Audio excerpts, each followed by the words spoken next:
بسم الله الرحمن الرحيم وبه تعالى نستعين والصلاة والسلام على رسول النبي الكريم وعلى آله وأصحابه أجمعين.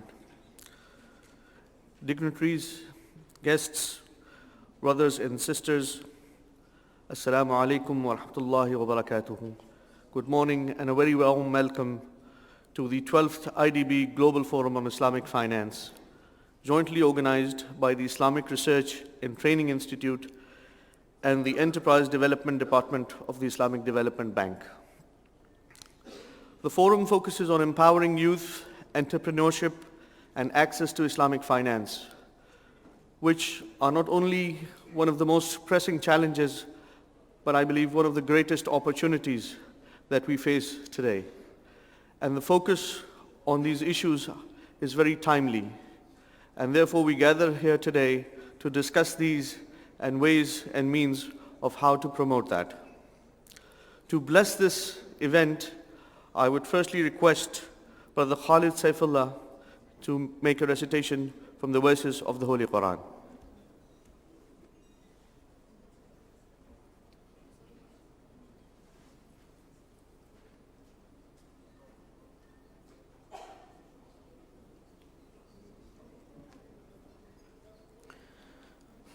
السلام عليكم.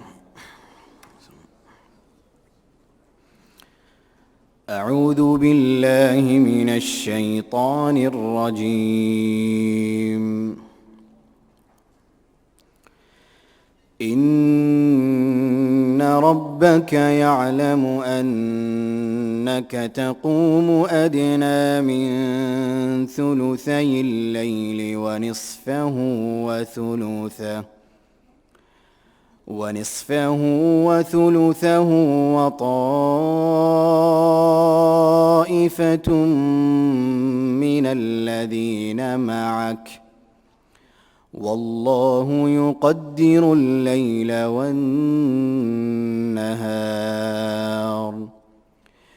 علم أن لن تحصوه فتاب عليكم فاقرؤوا ما تيسر من القرآن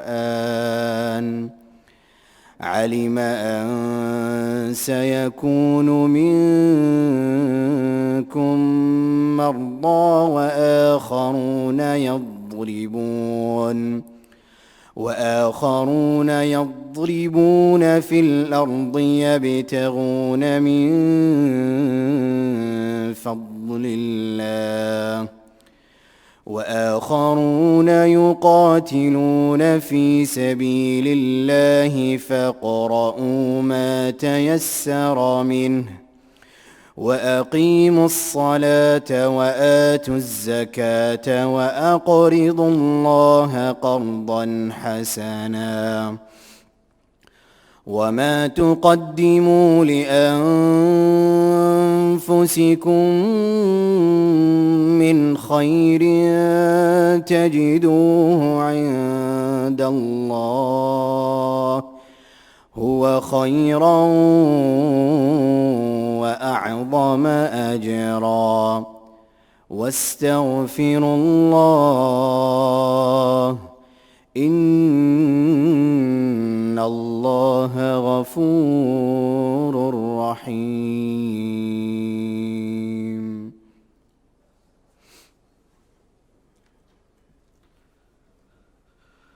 Jazakumullah, Brother Khalid, for the beautiful recitation and for blessing this occasion. I would now like to request the distinguished guests to please take their place on the stage. His Excellency Dr. Bandar Hajar, please sir.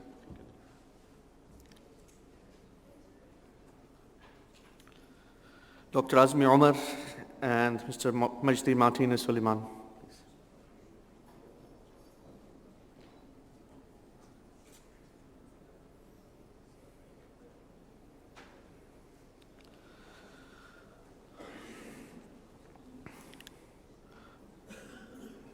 Thank you very much, gentlemen.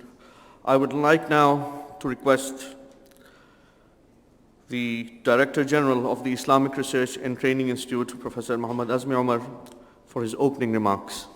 Professor Azmi.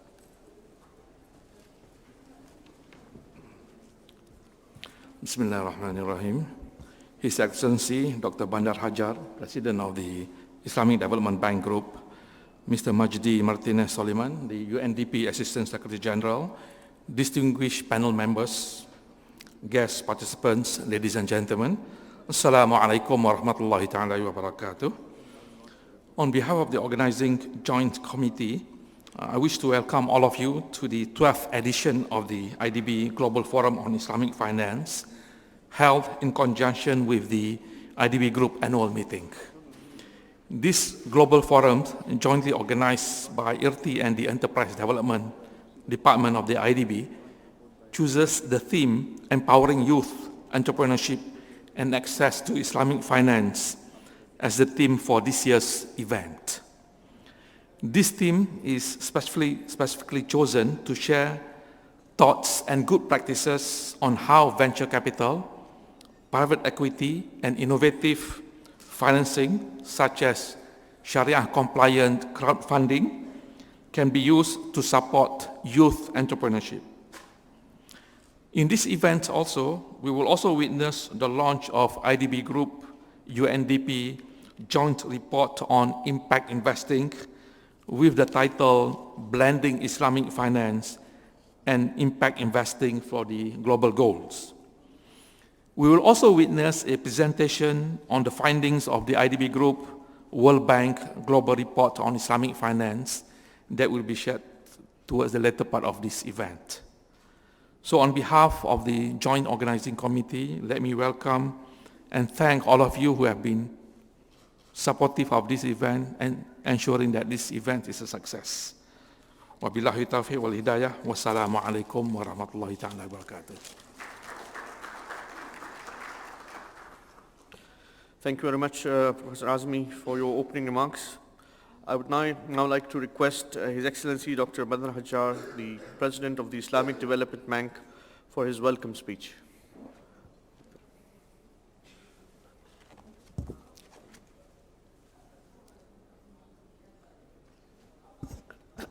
بسم الله الرحمن الرحيم. الحمد لله رب العالمين والصلاة والسلام على سيدنا محمد وعلى آله وصحبه أجمعين. الضيوف الكرام، السيدات والسادة، السلام عليكم ورحمة الله وبركاته. شرفني أن أرحب بكم في المنتدى العالمي 12 لمجموعة البنك الإسلامي للتنمية حول التمويل الإسلامي الذي ينظمه المعهد الإسلامي للبحوث والتدريب، ويتناول موضوع المنتدى هذا العام تمكين الشباب من خلال ريادة الأعمال الحرة وإتاحة الوصول إلى التمويل الإسلامي. وأود فيما استهل هذه الكلمة أن أتوجه أصالة عن نفسي ونيابة عن مجموعة البنك الإسلامي للتنمية بموفور الشكر والامتنان إلى هذا الجمع المتميز من العلماء والخبراء ورواد الأعمال الشباب على تلبية الدعوة، ونتطلع إلى الإفادة من خبراتهم جميعاً بما يحقق أهداف هذا المنتدى الذي يتناول إحدى أهم القضايا الكبرى التي تواجه دولنا الأعضاء، ألا وهي قضية تمكين الشباب. ولا يخفى على كريم علمكم الأهمية القصوى التي يوليها المشرعون وصانع السياسات على المستوى الدولي لموضوع التمكين للشباب من خلال التشجيع على ريادة الأعمال التي هي دعامة أساسية لتحقيق التنمية الشاملة والمستدامة. أيها الإخوة والأخوات، إن من بين طرق تمكين دمج الشباب في سوق العمل الرفع من مستوى ريادة الأعمال في قطاع الشباب من خلال دعم نمو المشروعات الصغيرة والمتوسطة ومتناهية الصغر، وإتاحة الفرصة للوصول إلى مصادر التمويل.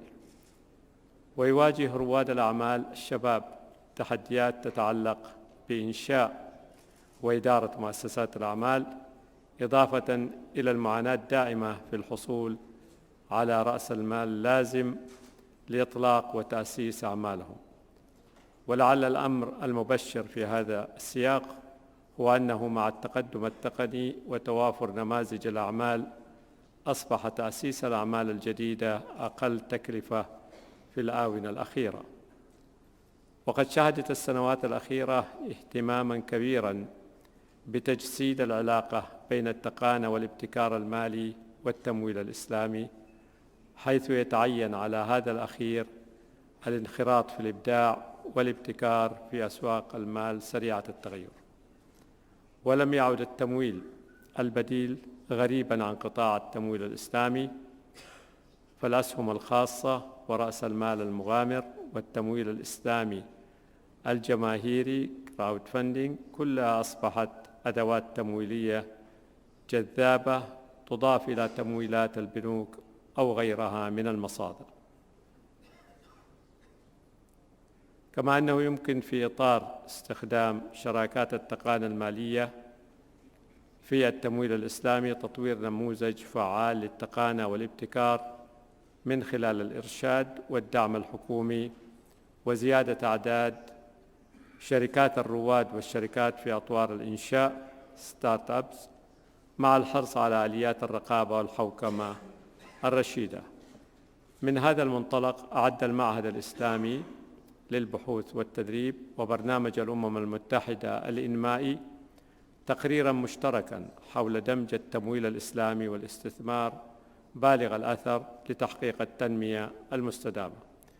وأغتنم هذه السانحة لأعلن إطلاق هذا التقرير، وأود أن أهنئ القائمين على إعداده كما أهنئهم على عنايتهم الخاصة بهذا الموضوع، حيث قدم التقرير حزمة شاملة من التوصيات تتعلق بالسياسات التي ينبغي تبنيها في قطاع التمويل الإسلامي لتعزيز التنمية في الدول الأعضاء في منظمة التعاون الإسلامي، وقراءة تحليلية للتطورات الأخيرة والعوامل الأساسية للنمو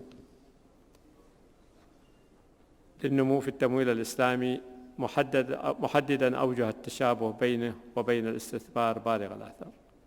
الإخوة والأخوات، إن الشمولية والابتكار والتعاون هي أمور أساسية لمعالجة المشاكل العديدة التي تواجهها دولنا الأعضاء في الوقت الحاضر، وأن نجاح فرصة الاقتصاد المعزز بالابتكار في دولنا الأعضاء تقوم على تبني واستخدام ونشر خدمات التقانة المتقدمة. وستواصل مجموعة البنك أداء دورها الريادي في دعم تطوير قطاع الصناعة المالية الإسلامية من خلال دعم الدول الأعضاء في البنك لاستكشاف الفرص الجديدة وتبني أساليب التقانة الحديثة وتقديم أدوات جديدة ومعالجة التحديات. ولضمان تقديم البنك جهود إضافية لتطوير قطاع التمويل الإسلامي، فقد انخرط في شراكات مع الدول والمؤسسات الدولية وبالأخص مع المؤسسات المالية الإسلامية. وفي ختام هذه الكلمة أود التأكيد على أن تمكين الشباب من خلال ريادة الأعمال حري بأن يكون على رأس قائمة برامج التنمية لدى حكومات الدول الأعضاء لضمان تحقيق رفاه دائم وقائم على أسس صلبة لجميع المواطنين. وإنني على يقين من أن هذا الاجتماع سيضع خارطة طريق لتمكين الشباب من خلال ريادة الأعمال في الدول الأعضاء في المستقبل. رحب بكم مرة أخرى، وأتمنى لكم التوفيق والسداد، والسلام عليكم ورحمة الله وبركاته.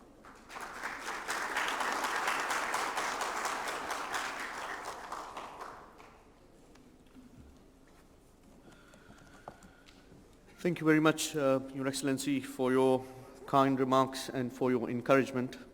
I would like now to invite Mr. Majdi Martinez Soliman to address the forum.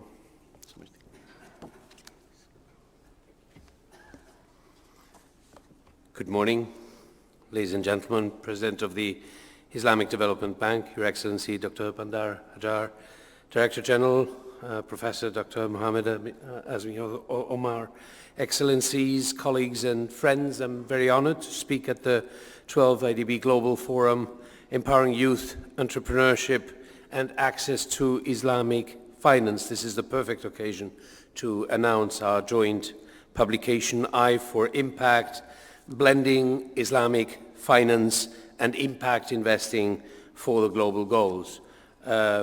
Publication authored by the UNDP Istanbul International Center for Private Sector in Development and the Islamic Development Bank Islamic Research and Training Institute. I would like to thank both teams for their hard work, for their leadership, for their thought leadership in ushering this pioneering publication.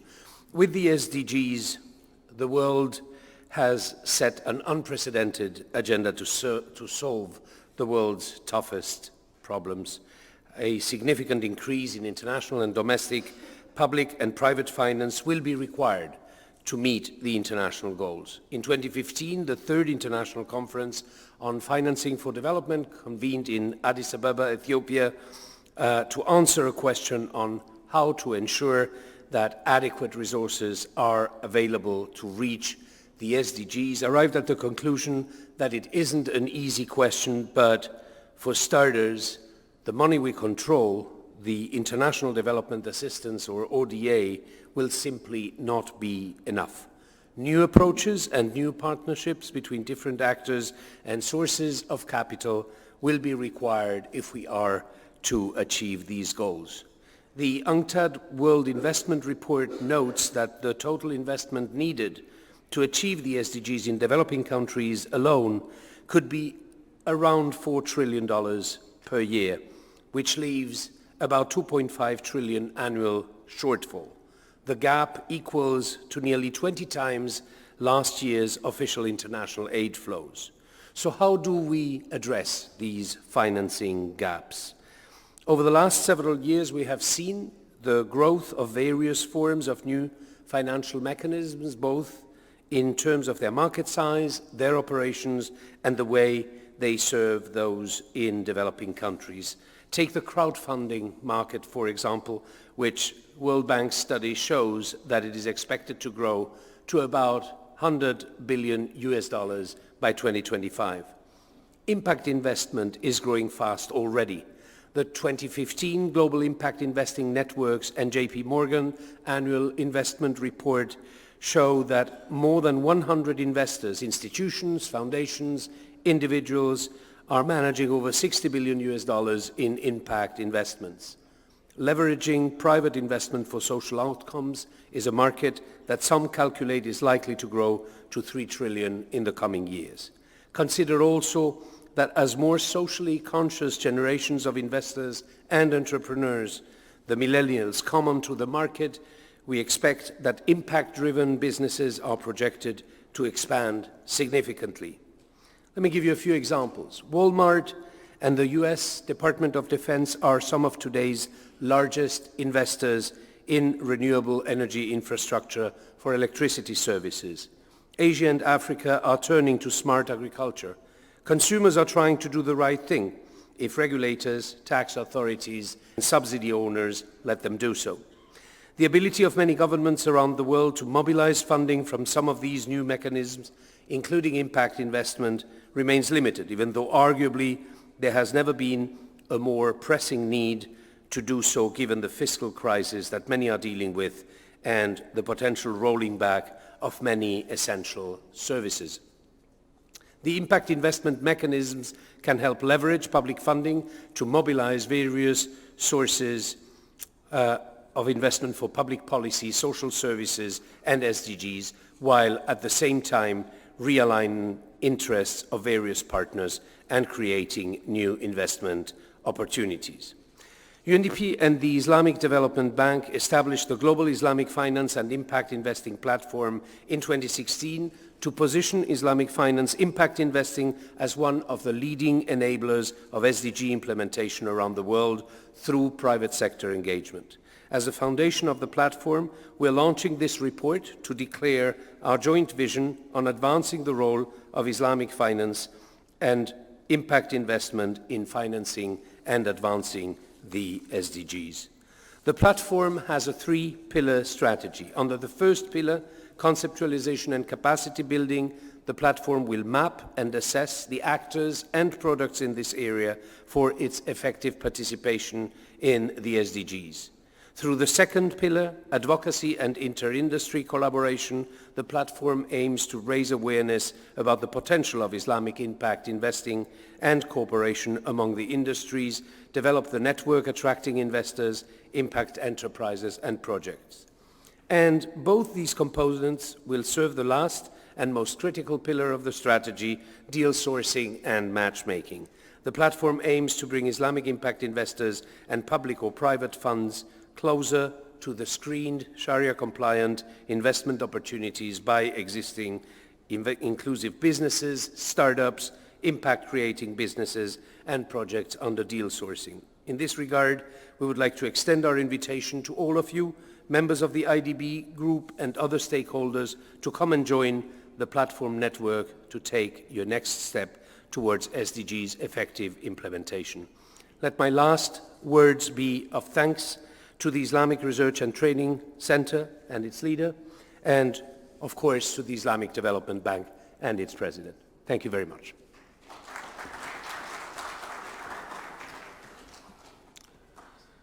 Thank you very much, Mr. Majdi Martinez Suleiman, the Assistant Secretary General of the UNDP. I would now request His Excellency Dr. Bandar bin Hajjar, the President of the Islamic Development Bank, Mr. Majdi, the UNDP Assistant Secretary General, and Dr. Azmi Omar to jointly launch the IDB UNDP report on impact investing.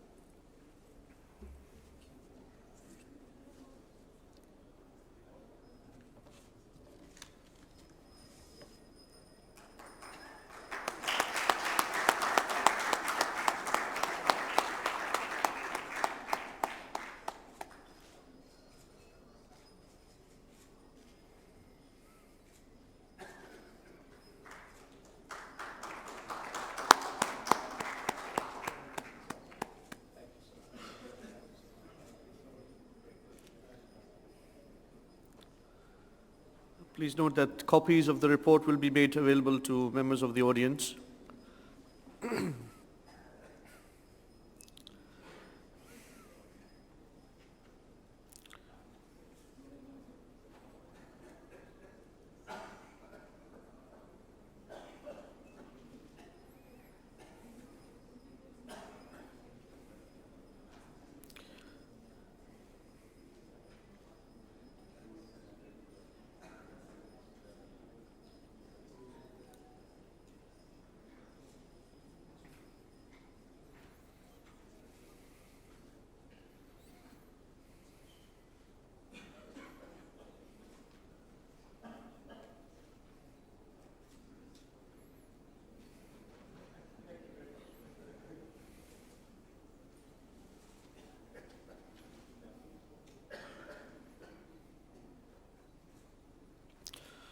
We will now proceed with the first session, which is on the theme of role of venture capital, private equity in accelerating youth entrepreneurship in IDB member countries. For this session, I would like to request the moderator, Dr. Maliha Hashmi, who is the Executive Director of the Red Sea Foundation, KSA, to kindly take her place on the stage and invite the panelists. Dr. Maliha Hashmi.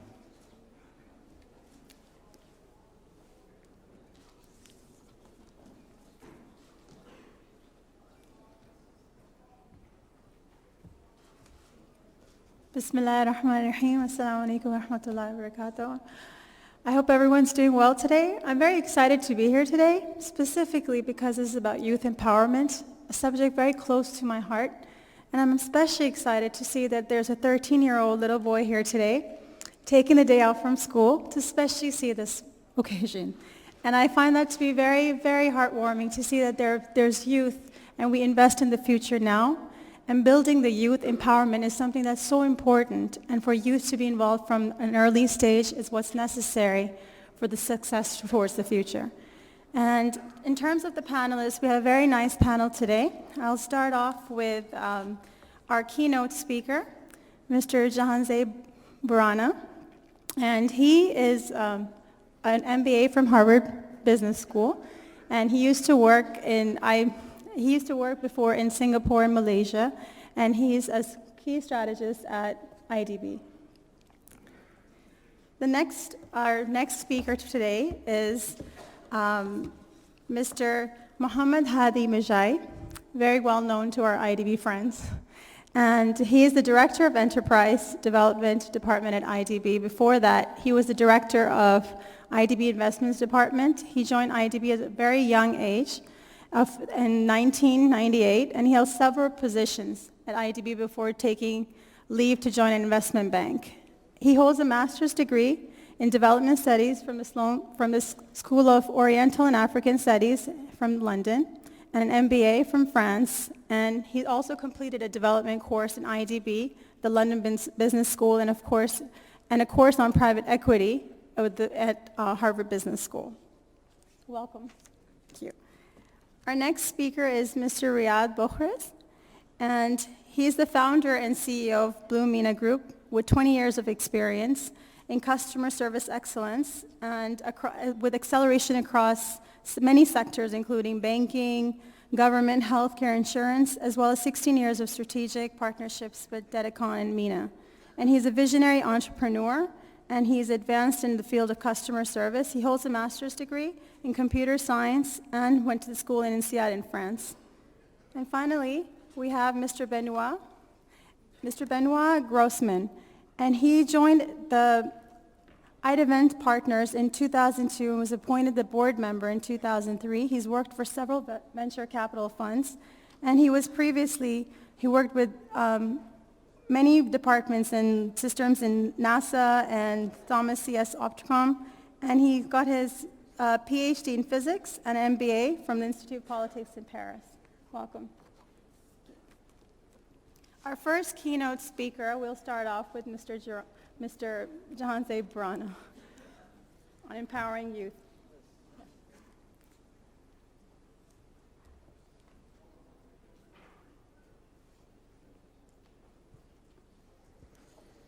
Assalamu alaikum wa rahmatullahi wa barakatuh. It gives me a great pleasure to be here today. The main theme of our panel discussion today is about building ecosystems to finance entrepreneurship and innovation. So without further ado, I'll start with a brief presentation. What's important before we talk about building the ecosystem is actually to define the context in which we operate, and that context is the context of IDB member countries, which is 57 member countries that span across Asia, Africa, and South America. And obviously, given the large number of countries that span a large geography, they vary in terms of their characteristics, in terms of the stages where they are, in terms of social, economic development. But there are certain common characteristics, so to say, amongst the member countries, such as, for instance, IDB member countries are home to the largest youth bulge in terms of demographics that's happening. Urbanization is something that's happening very quickly across our member countries. Similarly, unemployment, which is a typical feature. And also, in terms of innovation, more specifically, in terms of relevance to the topic today, in terms of innovation and venture capital investment, IDB member countries, except for a few, such as Indonesia, Malaysia, UAE, except for a handful, mostly our member countries do not do really well in terms of attracting venture capital investment or having the right ecosystem, so to speak, and the right conducive environment for the investment to function. Now, with that, the question is why entrepreneurship, right? And the obvious answer to that is that, and especially why is it interesting for multilaterals such as IDB? And the obvious answer to that is that given the massive unemployment, given the youth bulge within emerging markets, increasingly stakeholders, all kinds of stakeholders, such as governments, public sector stakeholders, multilaterals, they're increasingly looking towards entrepreneurship as something which would be able to accommodate, employ the next generation. And what's important about employment is that it's not just any employment, it's meaningful employment, because Because even for people who are employed, there is still a large number of people who are deemed as working poor. So there are people who are young people who are employed, but despite being employed, they still have not managed to pull themselves out of poverty. And that number is huge. I mean, I think the estimates put it at, put the number, I think particularly in the Arab world, to be about 39% that are classified as working poor. And similarly, I think that the figure for South Asia goes up all the way to like 50%, which is huge. Also, in terms of setting the context, it's important to briefly touch upon what is the kind of innovation that we need in IDB member countries. I mean, just as a general statement, all innovation is good, but what is particularly the kind of innovation that will be relevant more immediately to IDB member countries? And with regards to that, innovation has to solve local indigenous problems, and therefore innovation has to be local. So innovation has to solve the problem of affordable healthcare. We have to come up with better, more innovative business models that are able to, more innovative, more disruptive, so to speak, business models that are able to provide quality education, quality healthcare, sanitation, etc., all the necessities at affordable prices to the major chunk of the population. So innovation, it's also important to therefore contextualize what innovation is in terms when we're talking specifically within the context of IDB member countries. With that, I'll come to the word ecosystem, because ecosystem in itself is quite a loaded term, and we need to understand what ecosystem really is when we talk about building ecosystems for encouraging entrepreneurship and innovation. Ecosystem is essentially the group of all stakeholders that include private sector institutes, that include individuals, organizations, entities, governments, multilaterals, banks, corporates, you name it. So all kinds of incubators, all kinds of stakeholders that come together and through their interactions create an environment, a context that is conducive to entrepreneurship and innovation. So that's essentially what ecosystem is. The question is, how do you actually build an ecosystem, right? And the question is sort of a tricky one, because researchers talk about, can you actually build out an ecosystem consciously, intentionally, or does it automatically evolve over a period of time as a result of, as I alluded to earlier, as a result of the interactions between various stakeholders? And the answer is somewhere in the middle. The answer really is that no one stakeholder can actually fully drive and build out the ecosystem. And the reason for that is simple, because each player in the ecosystem, each stakeholder has a different objective. So multilaterals are looking for impact. VCs maybe are looking for return.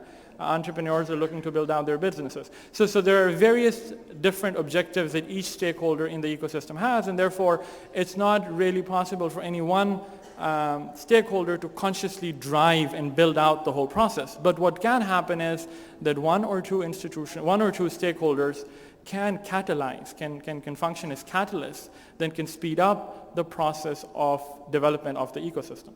And that's where the role of multilaterals such as IDB comes in. In terms of ecosystem, generally there are 6 key defining features that are mentioned. They're all pretty self-explanatory. Policy, of course, you need the right context to operate in. So whether that be property rights, whether that be bankruptcy laws, etc.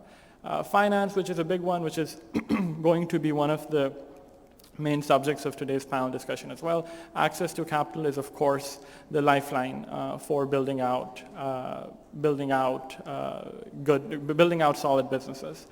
Culture, this is an interesting one. Culture, because if there are precedents of success, if there are precedents that businesses, startups have made it in whatever context they're operating in, and there's also a culture of appreciation for entrepreneurship, right? And that's a very important element, because still sometimes in certain markets and certain societies, the ultimate goal of education is considered to be going and getting a nice job, right? So people don't necessarily go to college and do things just to go and launch a business. So the culture piece is important. Human capital, of course, you need the right resources, both if you're an entrepreneur for building out your own team, and also in terms of building out the larger ecosystem at large of entrepreneurship. Support systems, again, they're very critical and can play a very critical role in catalyzing, as I said, the entrepreneurial journey. And the support system consists of incubators, infrastructure, telecom, etc. The context, the support context that helps businesses flourish. And lastly, of course, markets.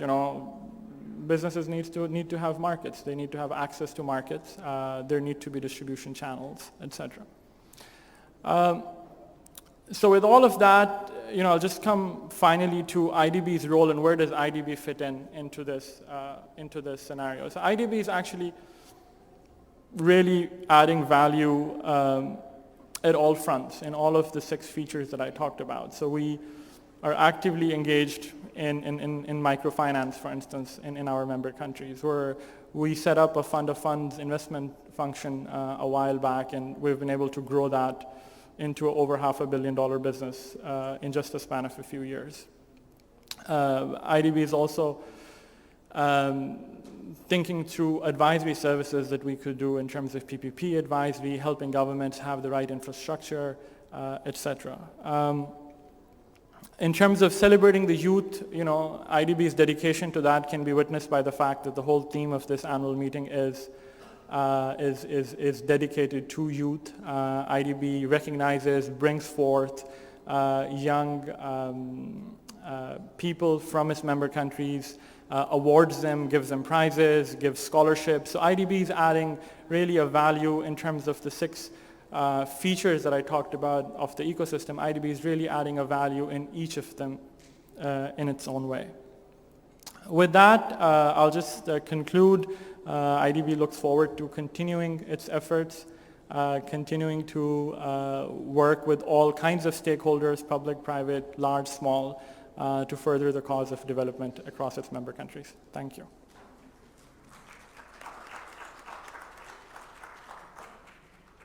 Thank you. I'd like for Mr. Hadi Majai to please give some remarks on this presentation and give us an introduction to this topic as well. Thank you. Thank you very much. Definitely, you may have noticed that IDB has given prominence to this theme, given its importance. You have attended, perhaps many of you, yesterday's session about nurturing an efficient innovation and startup ecosystem. Today you have heard our president reinforcing the importance of this theme for many reasons. Jahanzab touched on the issue of youth unemployment. The latest figure of ILO projected that at 13.1%, and the number is rising, and that in itself is a population of about 70 million.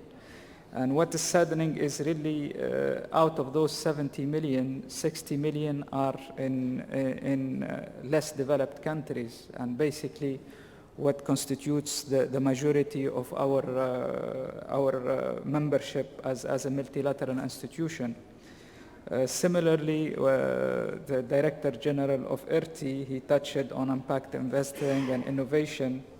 Again, when we look at the ranking of our member countries, they rank really poorly in the innovation global reports. So this really is very much alarming, whether to the policymakers or multilaterals, and even for the UN agency, as you have heard earlier in the speech. So today in the session we tried really to assemble basically a mixture of stakeholders. Basically Dr. Maliha is from a foundation that is promoting basically innovation and entrepreneurship, and they have a very interesting program perhaps later on she would say a couple of words on this. Also, we have invited an entrepreneur, Mr. Riyad, who himself went through the journey as a young entrepreneur really to start a company and succeed, in the region. So we'll hear from him his own experience on that journey and how it can benefit us as a multilateral really to replicate this. For Mr. Benoit, he is one of the main founding partners of one of the asset managers that manage different private equity funds and venture capital funds, and many of them actually are for innovation and in Europe and others. So he will share with us basically his experience in a mature market and what we can make out of that. So this is really a first sort of initiative, I guess, from IDB. So we'll be really tackling the theme, as our president highlighted. Without money, nothing can be done. Basically, we can talk for years about employment, youth, entrepreneurship, but if there is no funding, there is no venture capital, there is no private equity sort of activity to support this, we will be really talking empty. So we are tackling really this theme from that angle. And it's all about youth empowerment. Jahan Zab himself is a young professional, so we heard our top leadership, and you have heard our young colleagues talking about this, and we want really a more engagement on this from all stakeholders in IDB and our member countries. Thank you.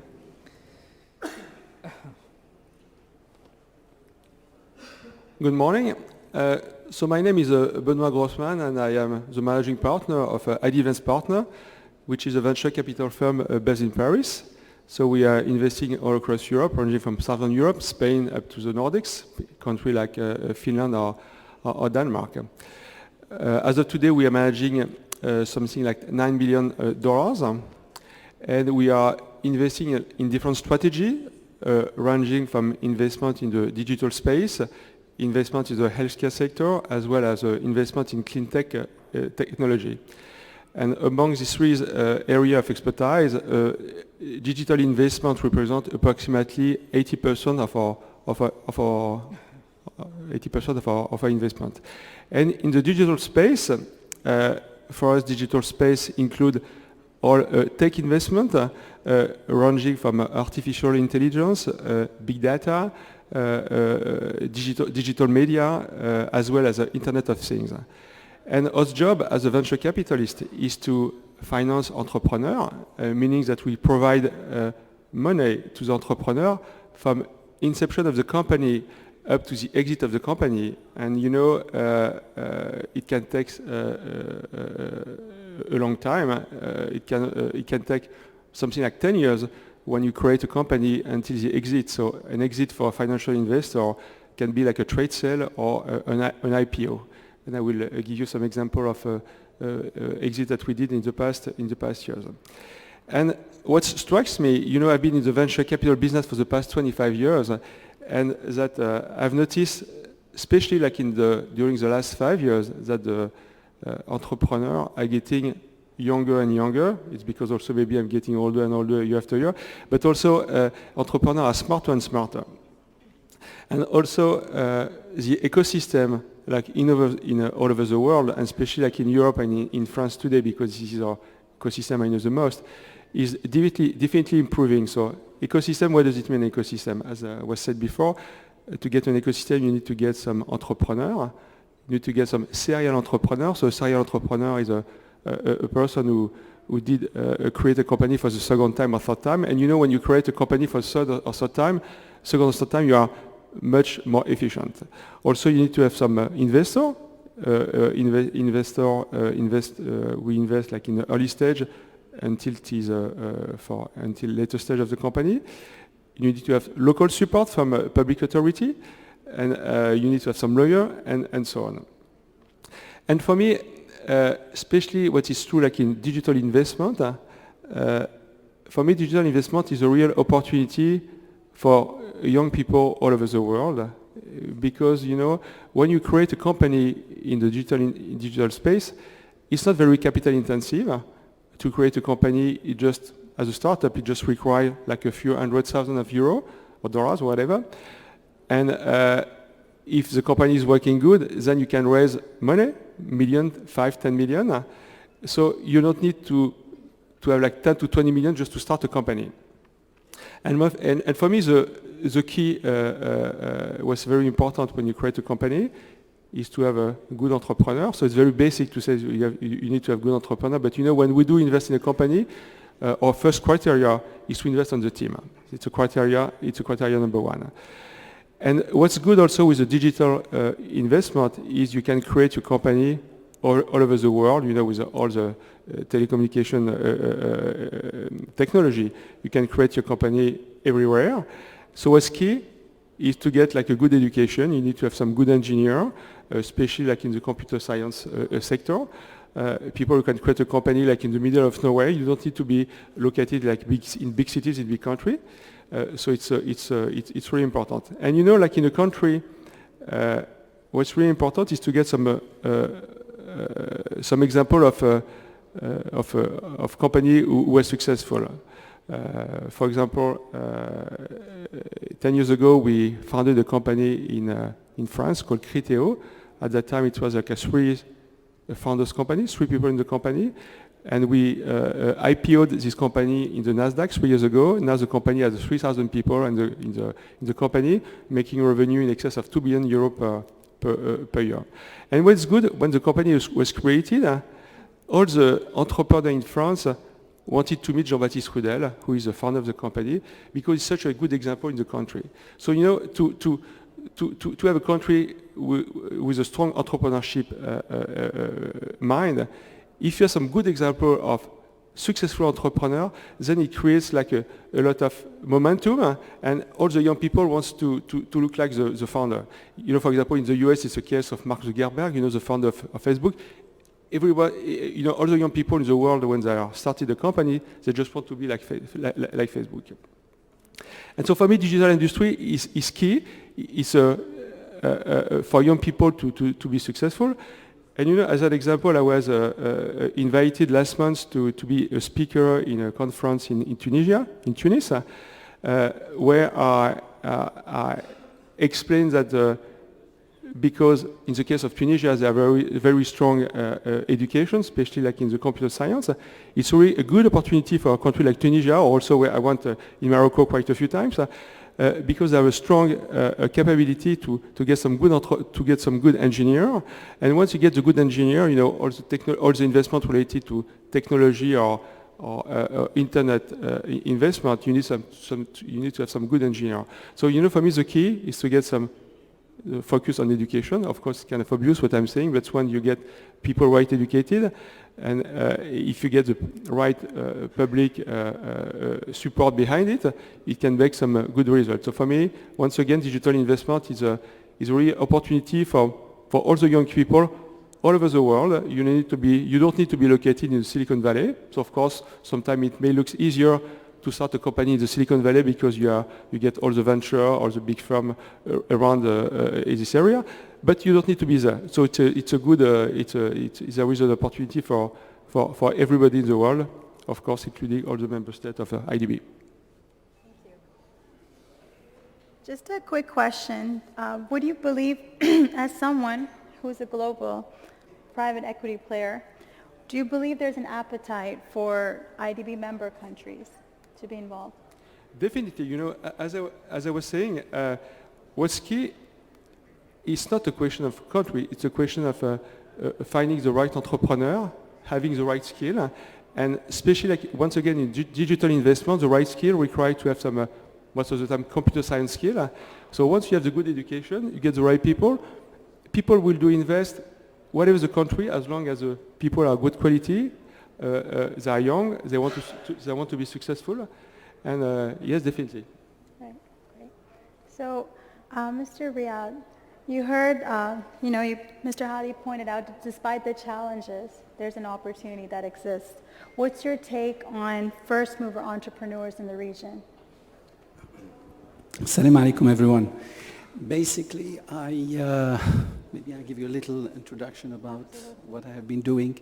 I have been in the region for the last 16 years and started a company in Dubai Internet City, in year 2000.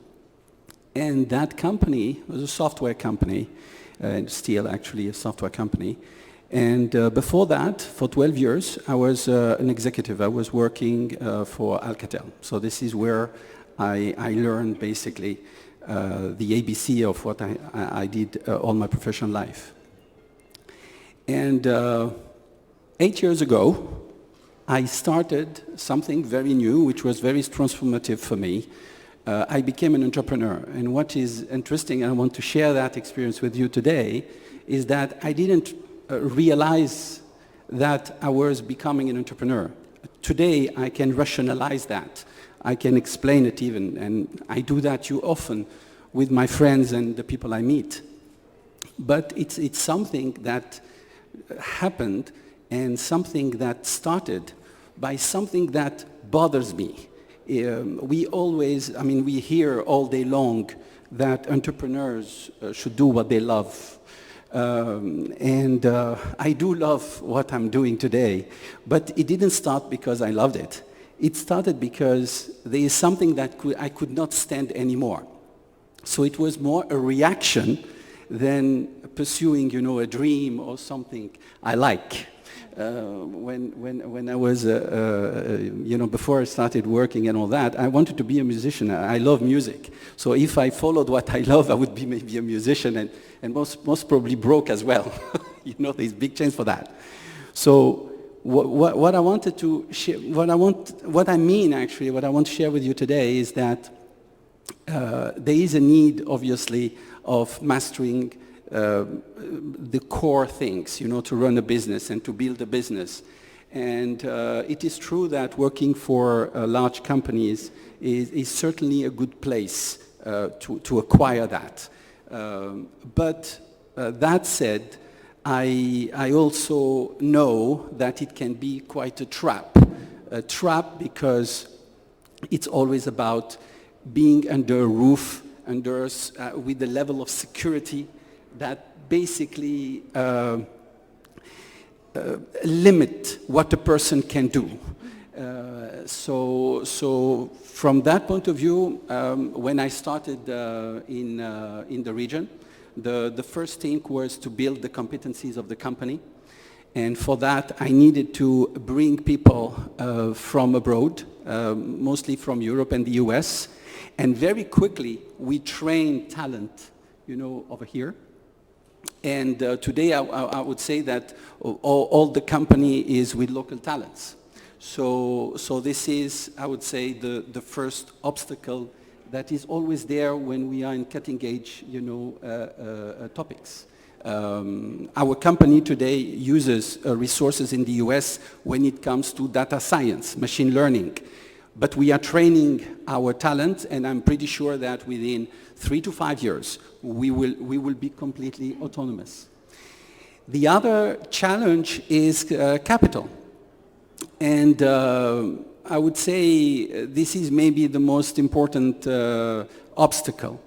But the good news is that when we build something and we position the company on something very valuable where we deliver value and it's visible, then my experience is that capital is after you. And this is the great news. So, and today it's so special to me. For me, this is a turning point. I'm so excited about it, that an institution like IDB is talking and acting on this very topic. And for that, I'm so grateful and so excited. So I'm very excited about your journey because we were discussing previously also that after leaving executive roles and just going with what you want to do and taking that challenge, what is next? What's your advice to various stakeholders? I would say, so it depends, which let's say, stage of the cycle. But profoundly, I would say really to to believe in oneself and to gather as much support as possible. Support starts at the family level. I have an amazing support from my mother, from my sisters, from my friends, from my neighbors, everyone that would be, I'm in touch with, I get support. And that support is in different nature, okay? And the biggest one, I believe, is an emotional support. So that's why my wife thinks that I am completely obsessed by what I do. And I decided that that obsession is okay, because you live with it all day long, right? So support is something that is available out there. And the answer is not always yes. Most of the time is no, or maybe. But when it's yes, it makes a world of difference. So that's why it's worth it. Thank you very much. I have to excuse myself. I have this little sore throat today, so if I sound a little... so Mr. Hadi, I understand you were part of the first Islamic Venture Capital Fund in Dubai, and you ran it for some time. Do you think there's a regulatory framework that's ready for the venture capitalists in general and also for the IDB member countries? Thank you. Actually, on that initiative, perhaps maybe a couple of words on that. I mean, it was Injazat Technology Fund, which was a fund established by IDB Group back in end of '99. In itself, it was really a journey because it was an initiative back then that sounded a banana idea for an institution like IDB. But we gathered with some of the colleagues and we managed really to push for it and convince the management that IDB should play a role in technology. And ultimately, we managed to get the support of our private sector affiliate to start Injazat Technology Fund as the first Sharia-compliant venture capital fund for technology. So I recall when we started, I mean, even when I started, I was mandated by the management to start the office and the fund.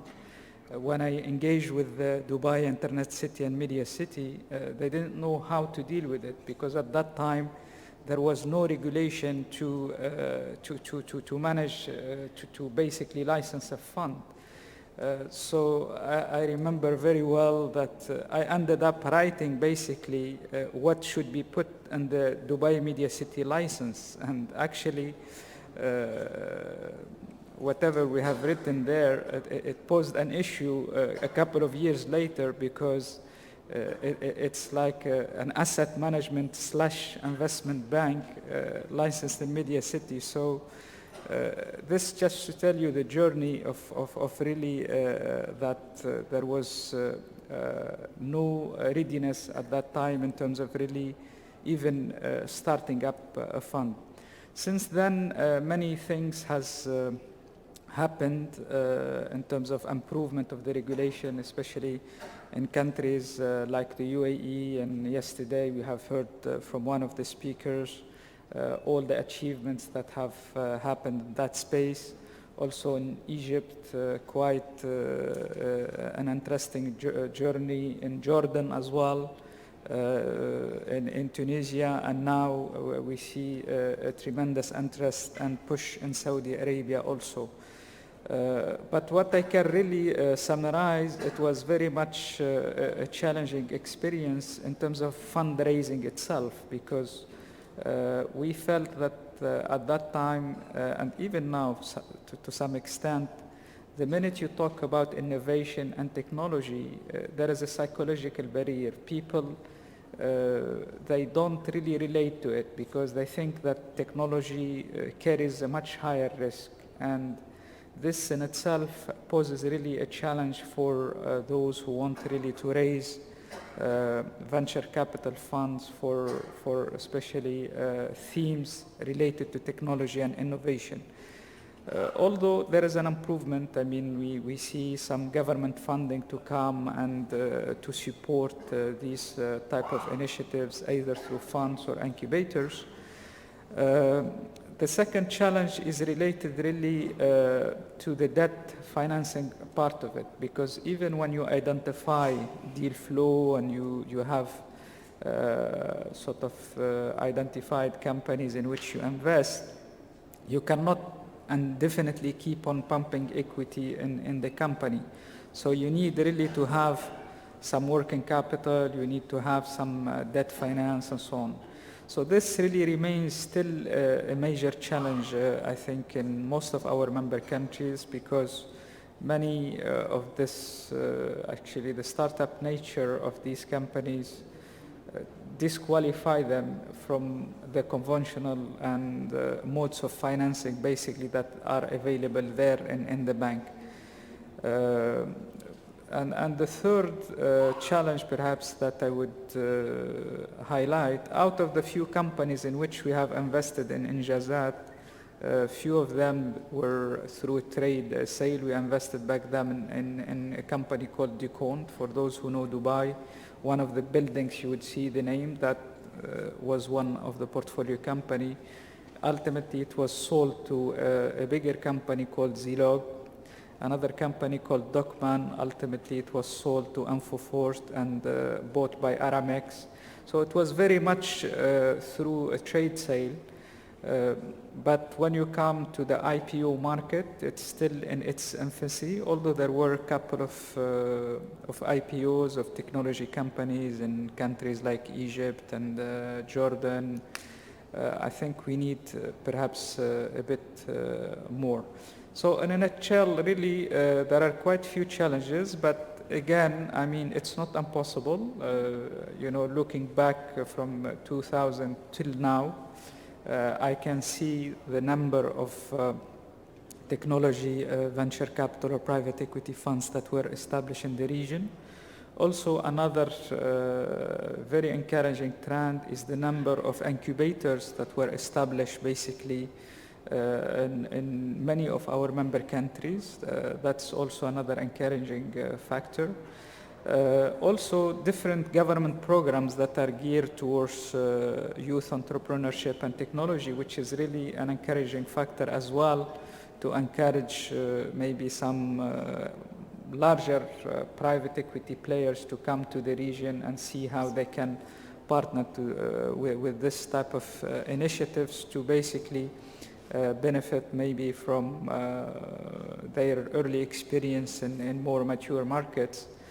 On the debt side, I think that's where some work needs to happen. And some of the member countries, they managed to solve that through regulation. We have heard yesterday one of the speakers from Malaysia, and I recall the ex-governor of the central bank, in one of her intervention once, she mentioned that actually they ended up forcing the banks through regulation to gradually put a certain percentage of their loan book to SMEs and small companies.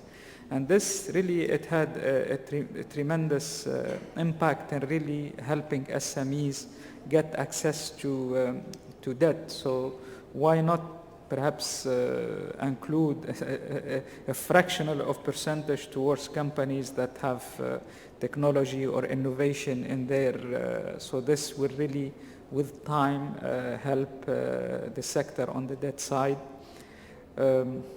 On the regulation side, on the stock market side and others, there are quite few initiatives and there are quite few dynamic stock markets today, like in Turkey or in Malaysia or to some extent in UAE.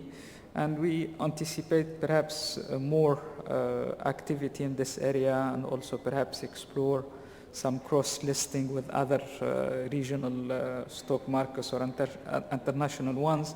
This will really encourage maybe bigger players and more international players to come to the market. And this way we would have closed the loop for the entire cycle of venture capital. Yeah. Well, thank you very much. Just before I move on to questions, I just want to make a little comment about incubators. I'm part of a nonprofit foundation, Red Sea Foundation, that incepted with the World Economic Forum just a year and a half ago. And one of our programs is called the Bridge Program. And what we're doing is we want to take local companies and make them regional. So we're a platform where we invest in trade, development, investment. So the Middle East, we are looking at the Middle Eastern countries as well as the Eastern African countries. So the MENA regions, it's 28 countries that border the Red Sea. And our program, one of the programs is that we take in SMEs and small businesses from different regional countries and bring them into Saudi Arabia. We streamline the process and we're incubating them at King Abdullah Economic City. We provide them 2 years as a platform to sort of jumpstart their process. So for example, there are 10 SMEs that we took in from Jordan recently, and we provided them with $100,000 each. They're incubated in Cake right now, but we will be providing them with a directory after their first 2 years with us for a sort of a list of all the venture capitalists that are available in the region. So from Jordan, they will be spreading out throughout the region. And it's one of these processes that helps streamlining the process. It's one of the main ways to overcome challenges is to sort of provide the initial support for these types of entrepreneurs in the beginning. And on that note, I'd love to hear if you have any feedback on questions from any of our panelists. And I'm open to taking in questions, a couple of questions. Any questions? Yes, please go ahead. Please introduce yourself as well. There is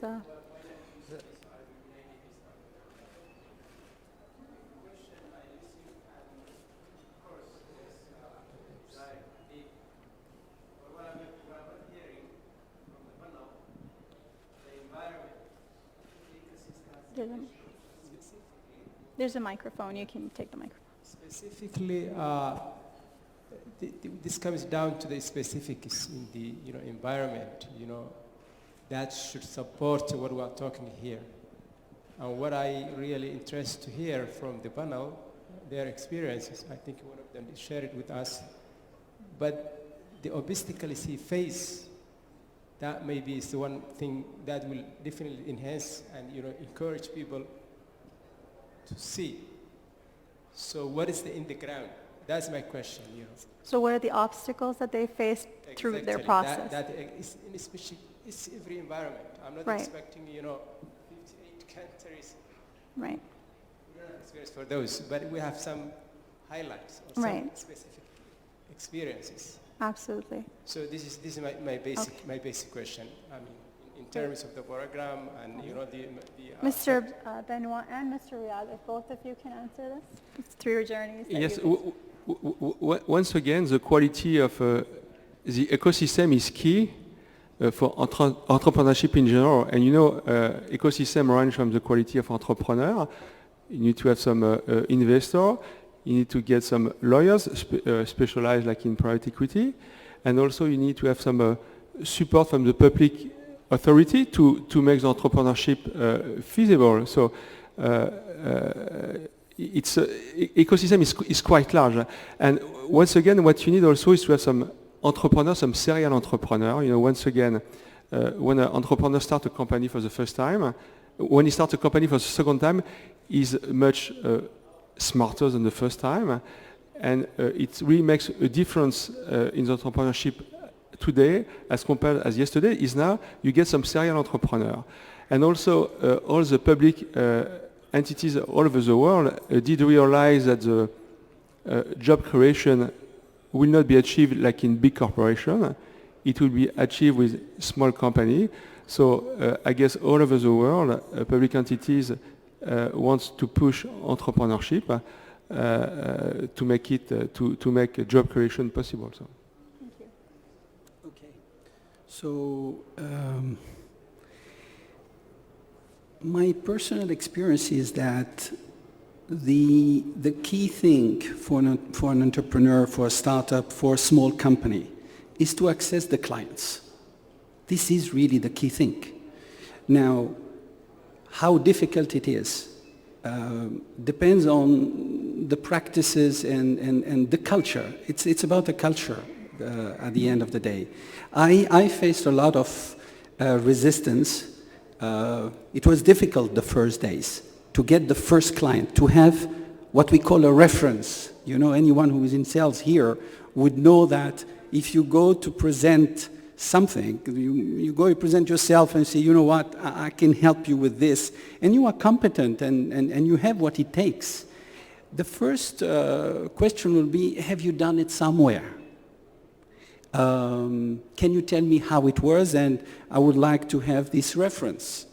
So this is a classic, it's a classic obstacle, and I think it's even more important when we talk about startups, because usually, and if we talk in tech, it will be about doing something innovative. So people want innovation. They want innovation. It's very famous, very, you know, fashionable, and so on and so forth. But at the same time, they're not that keen to take the risk to do something new and with somebody that they don't know, because obviously a startup is something new. So this is, I guess, the most, the biggest thing to overcome. And this is where what I tried to convey to you earlier, which is when somebody believes in what he does, when somebody has that determination, because that person is in a mission. He's not there to make the money. I know it can sound crazy to say, oh, but what do you mean? You know, a company is to make money. I really believe that. The larger part of my life, I was thinking that, because this is what I have been told. I have been told by my mother, you need to work and get a good job and you know, make a living and become a good man. This is what I heard all my life. And I did that. And I worked for a large company and I learned how, you know, to do that job perfectly. Under a big roof. And the day I went outside, I realized something different. I realized that if we are after fixing something the way we believe we can do it, and even by starting to have big clarity on how to do it, still there is a need to convince the people that you are helping, right? And I think that the magic there is that in reality, sky is definitely the limit. There is no limit in this, in that value creation that we do with the customer, okay? And project after project, a resource after resource, something new just emerge. And it's really beautiful. It makes life completely different. So that's why it's transformative on one side, and on the other side, it takes a lot of sweat and tears. It's not something that comes easily. But as human being, I believe we have that special magic. We have that special thing that enables us to do it. And it's a source of a lot of happiness. Does it make sense to you? Sorry?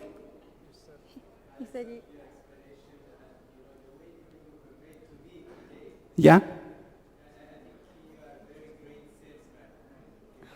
Shukran. I'm sharing with you my life. and you know, if I take a little bit a step forward, okay, about what we are trying to address here, we need something. I will call it a thing because I don't know what it is. We need an experimentation, okay, to make it happen. We need the thing that helps to nurture, secure, protect. I said support, okay? I was talking about the support of our families and our friends, our neighbors, about the clients, okay? I meet entrepreneurs every day. But they are not the like of the one that we see in magazines.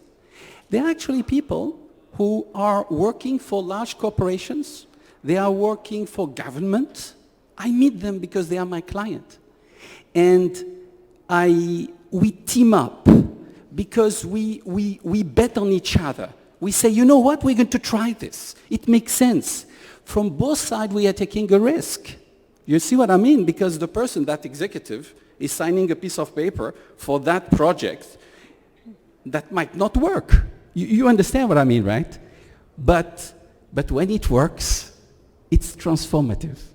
And I am a witness of that because I do that every day. You know?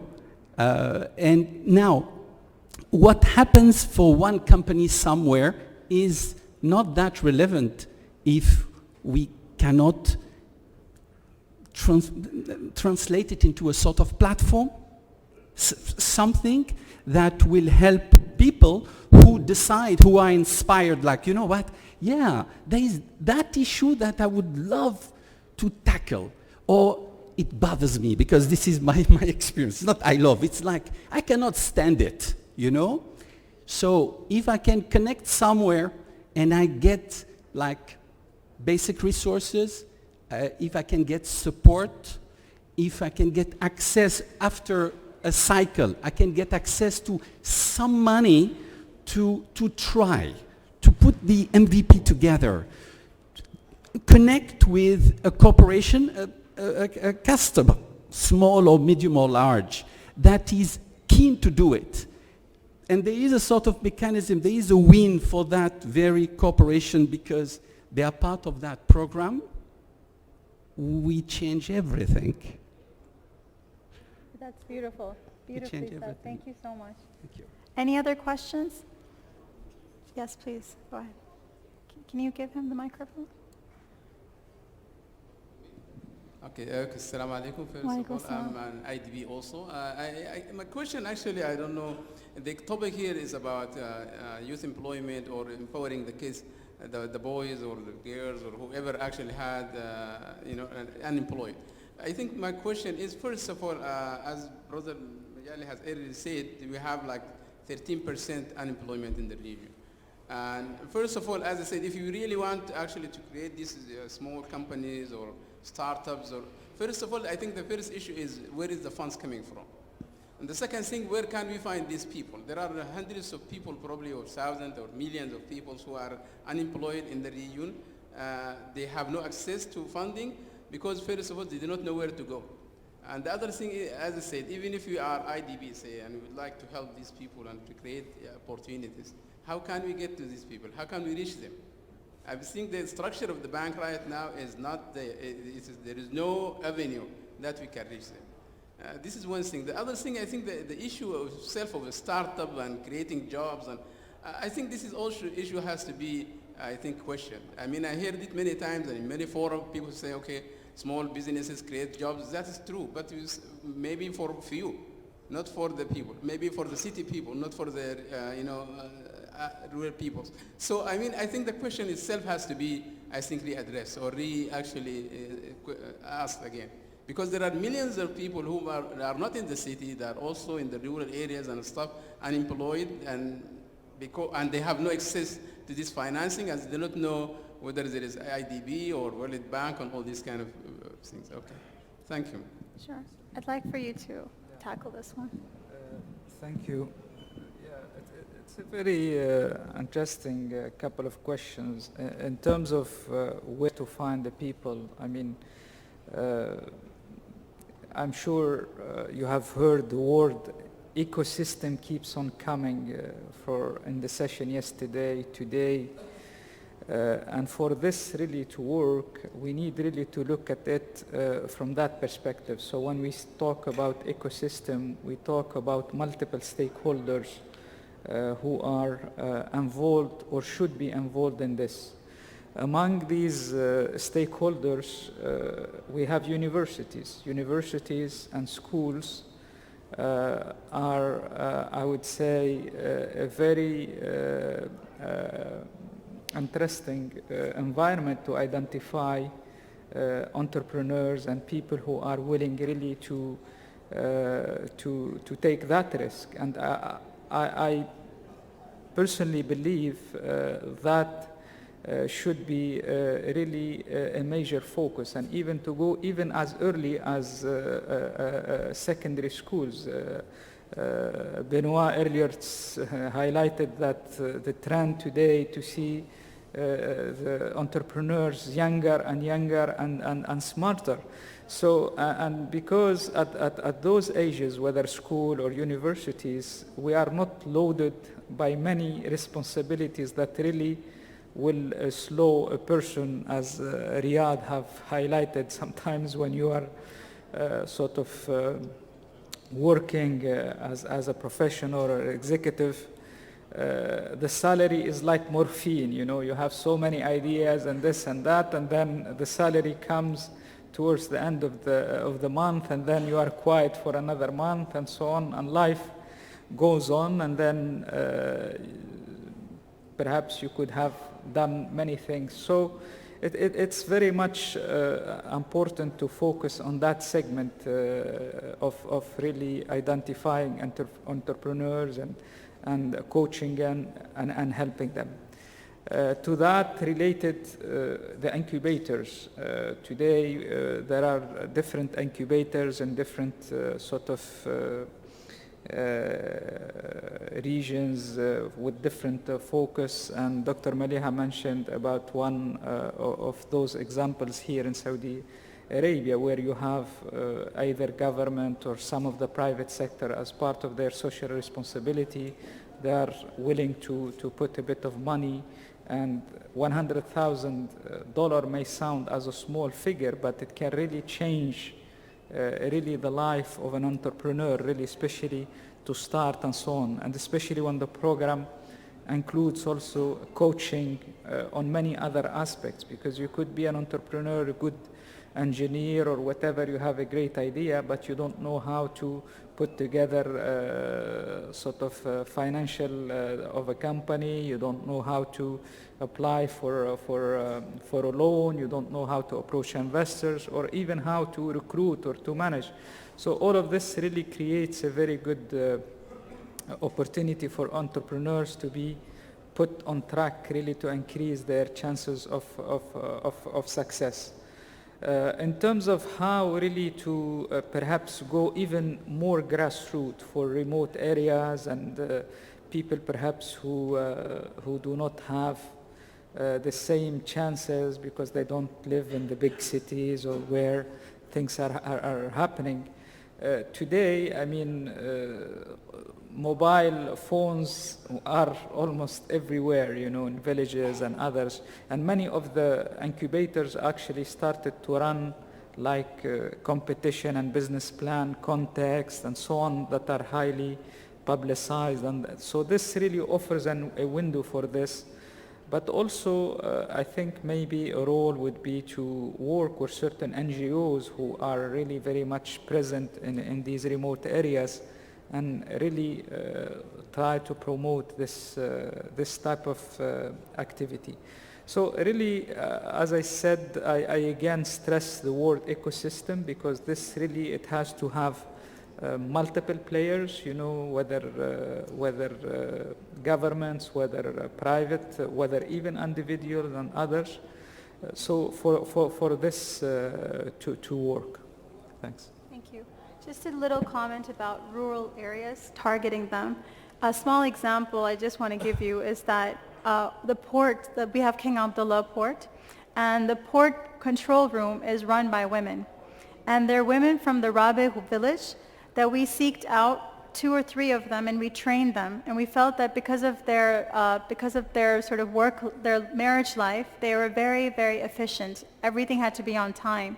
So we felt they would be more efficient in working in that port, in the control panel, than even men. And this, we trained 2 women from the village, and because of them, they served as role models for the rest of the women in the village. So even seeking out a couple of people from those areas, you can spread the word and spread the awareness, and that gets other people to be involved, and you sort of create role models for other people to follow. And that's another step of how you can spread the sort of the awareness and sort of the information of what opportunities exist out there. Any other questions? Yes, please, go ahead. Over that one. Over there. And shortly after you as well, yes.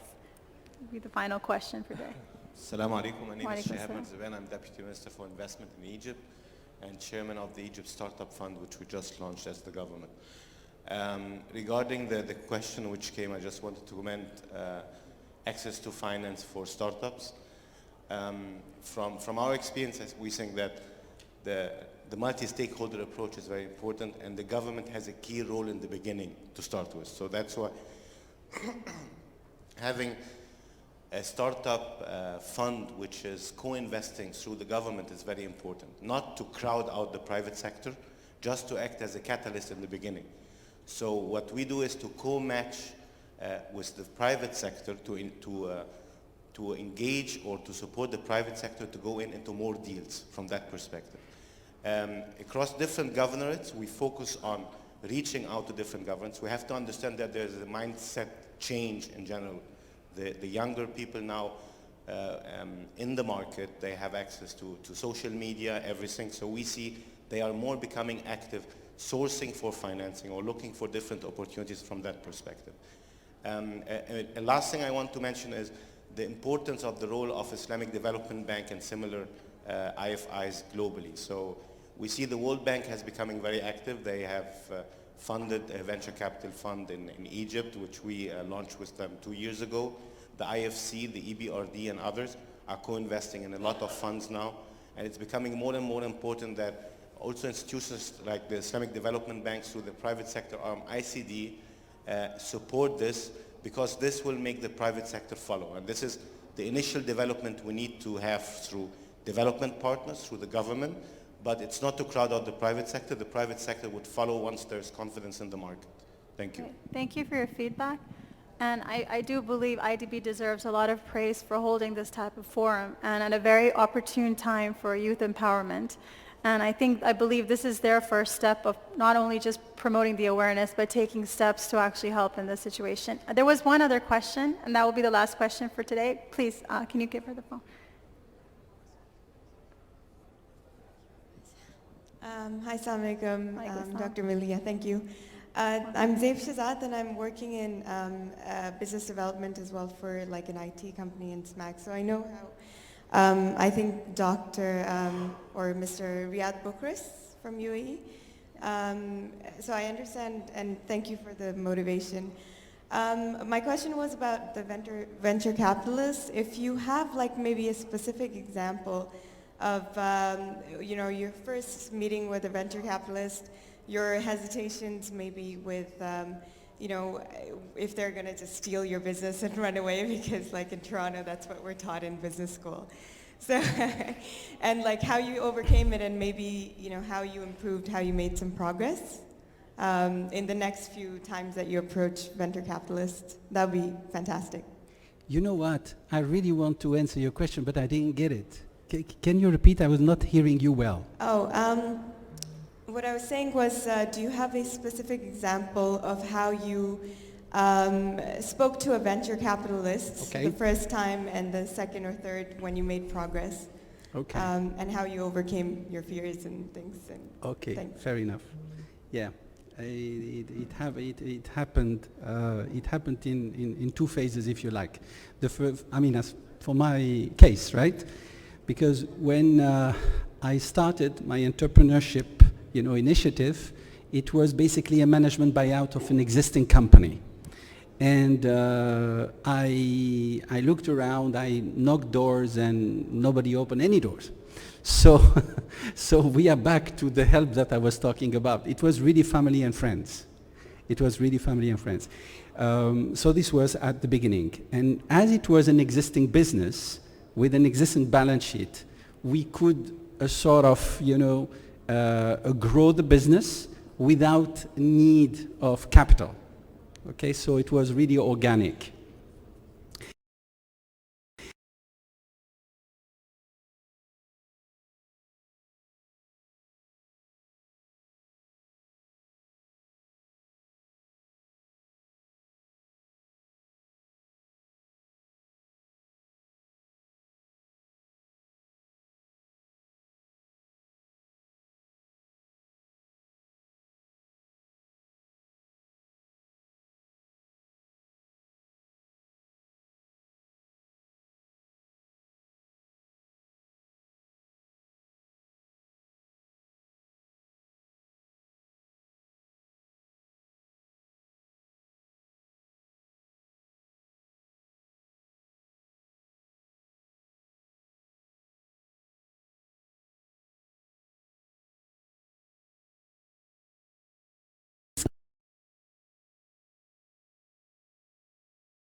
and then it's a different game. And what makes takeoff is what is in us, nothing else. That's why it's very important to catch something that means a lot to us. Thank you. Thank you. Thank you for your remarks. As we conclude this session, I'd love for the speakers, the panelists, to just have some concluding remarks. Like to start off with Mr. Jahan Zaib, just some sort of overall takeaway that people can take tonight. I think given partly the questions as well from the audience, I think it's true that it's an uphill battle from a developmental perspective, creating youth employment, and there are challenges, as one question specifically referred to, in terms of reaching out to the rural market, in terms of reaching out to those who might not have the opportunities to get into the startup ecosystem. But I think we have to really employ all the tools that we have to tackle unemployment. And I think building that ecosystem is really a very nice place to start, because the potential for creating employment by unlocking the power of the youth is simply immense.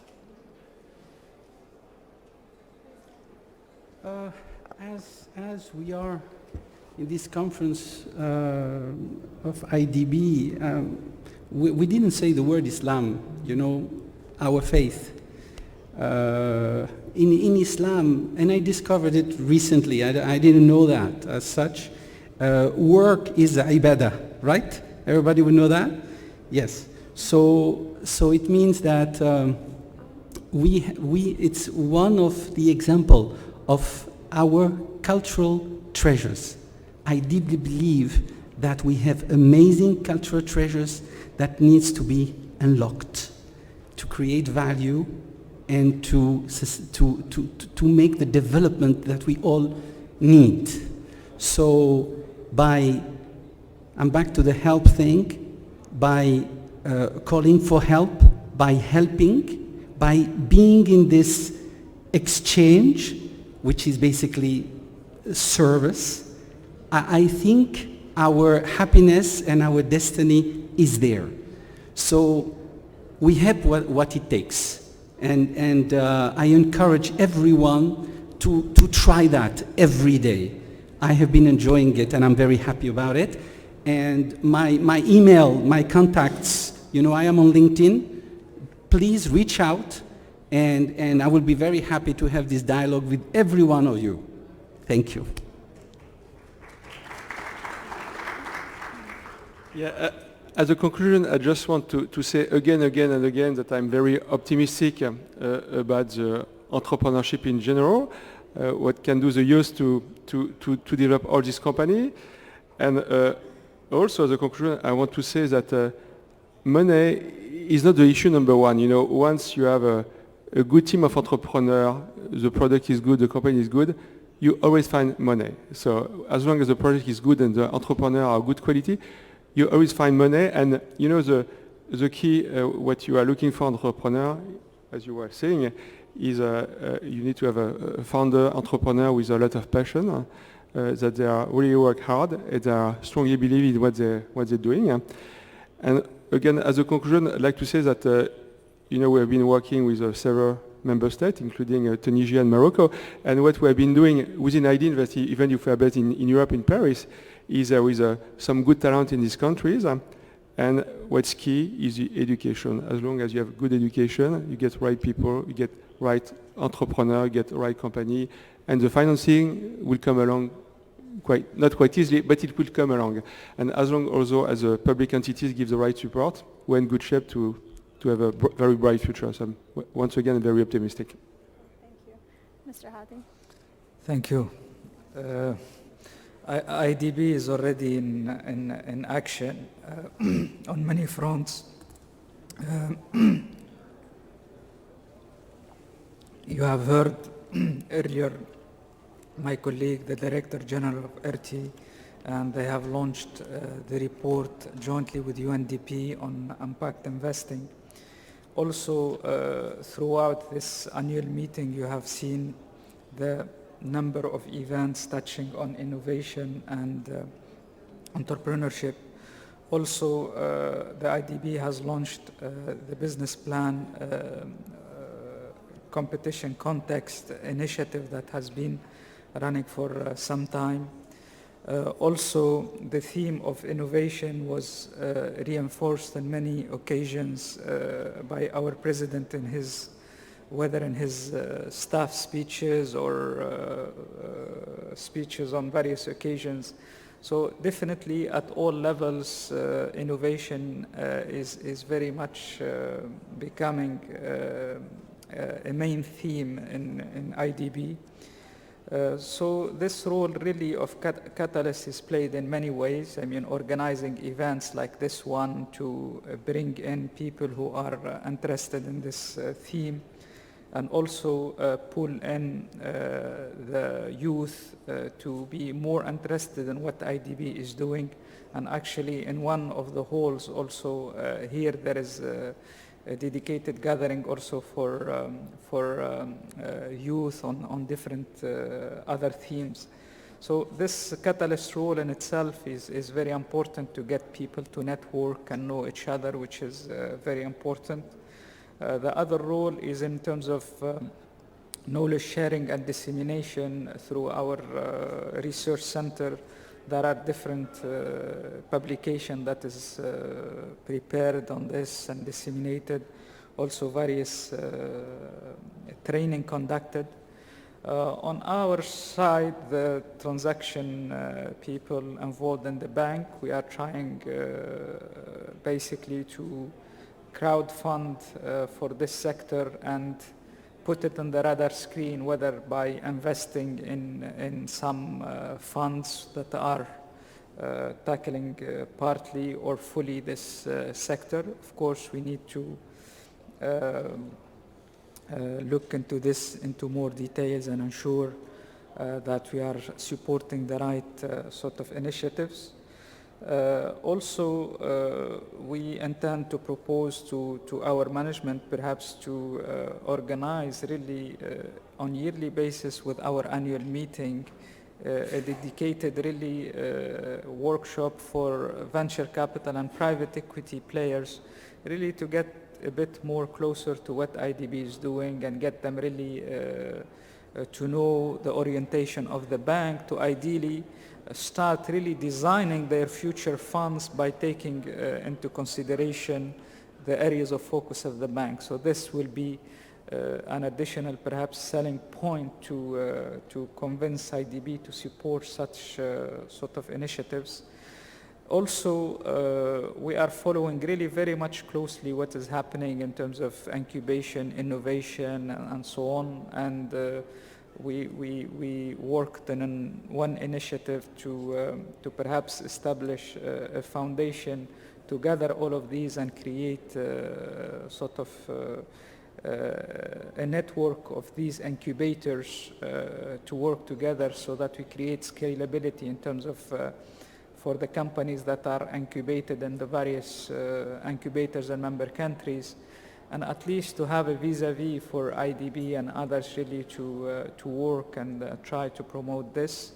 The idea really got a lot of interest for many of the private equity funds and also the entrepreneurs who are willing really to support it as part of their social responsibility. So I hope by maybe our next annual meeting we would have came up with something that can be as a concrete initiative really to support this further. So really we count on all of you to keep doing whatever you are doing, because entrepreneurship is a very long journey, whether you are an entrepreneur in a company or you are an employee, because we also take a lot of entrepreneurship initiative even by being employee, and we have really to persevere to help and our member countries really to catch up and develop, and especially the youth. Thank you. Thank you. Just a takeaway message from me, this has been a very interesting session. Just an advice to entrepreneurs is just not just that sky is the limit, but one of the biggest obstacles is fear of failure and not taking risks. So to take risks and to collaborate, if you just remember the story of Facebook, Mike Zuckerberg asked 4 of his classmates to join him. Now 3 are billionaires and 1 didn't collaborate. And imagine how he feels.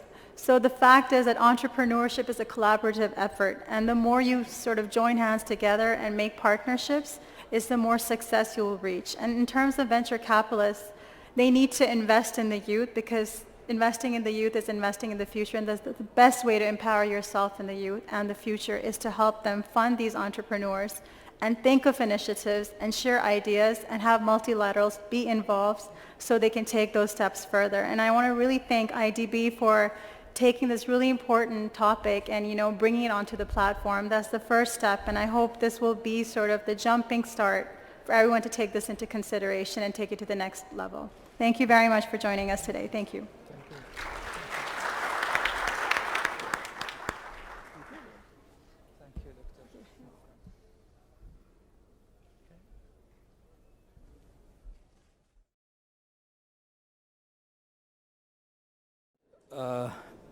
Panel speakers to come to the stage to kickstart the session.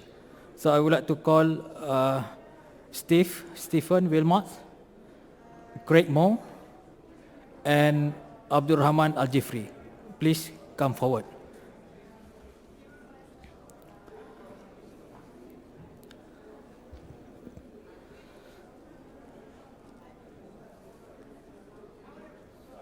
Right.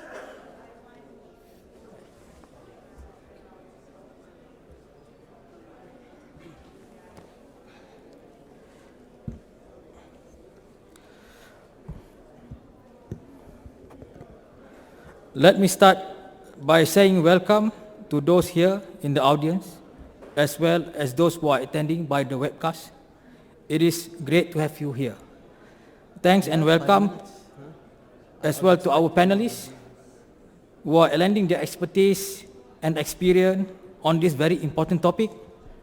The topic this afternoon is entrepreneurial finance, crowdfunding for use in IDB member country. Today, we are happy to have with us here this afternoon our distinguished panel. On my left, we have Stephen Wilmot. Steve is a global entrepreneur and education expert. He focused on creating entrepreneurial ecosystem that support sustainable growth and positive social impact on diverse community. Stephen co-founded the Center for 21st Century Skills in the United States and established several new models of youth training and education in developing region in Asia. Next, we have Craig Moore. Craig is a founder and CEO responsible for overseeing the overall strategic direction and managing the day-to-day operation of Behave P2P Limited in Dubai. Before founding Behave, Craig was the founder and COO of Butterfly Software, a UK-based data analytic and migration software company acquired by IBM in September 2012. Next, we have our distinguished speaker, Mr. Abdul Rahman Al-Jifri. Abdul Rahman works as the accelerator lead at King Abdullah University and Technology. As part of the team, he founded the Entrepreneurship Center in KAUS. He co-lead Startup Accelerator Program. He supports a diverse portfolio of startup from biotech to consumer goods. So I don't think we have a better qualified panel to address our issue this afternoon. Please put our warm welcome to our distinguished panel today.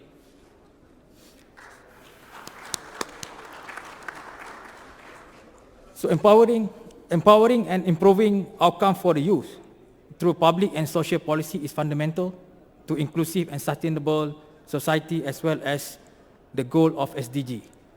Therefore, policy that increase productive investment, improve the impact foster strong aggregate demand can have a positive impact on the future prospect of youth.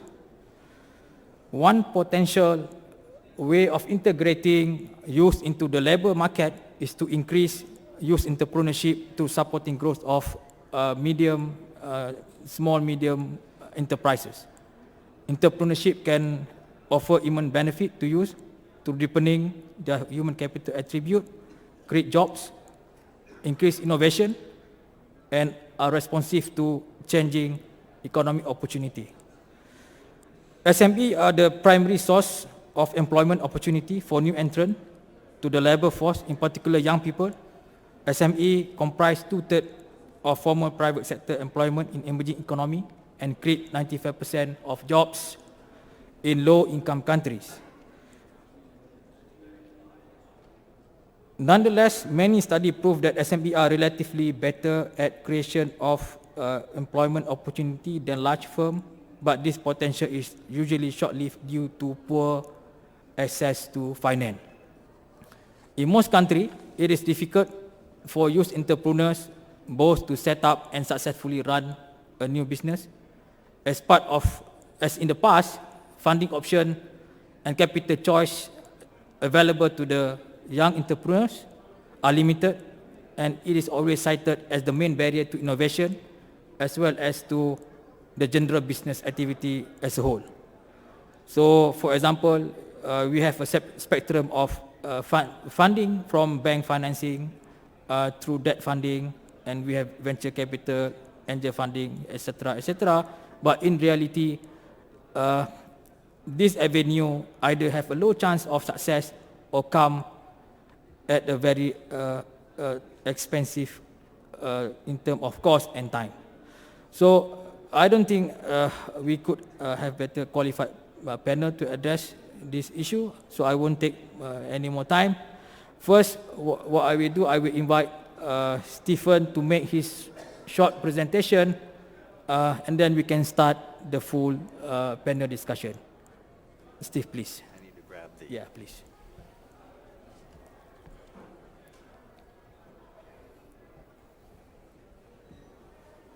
Is this working? Yes, okay.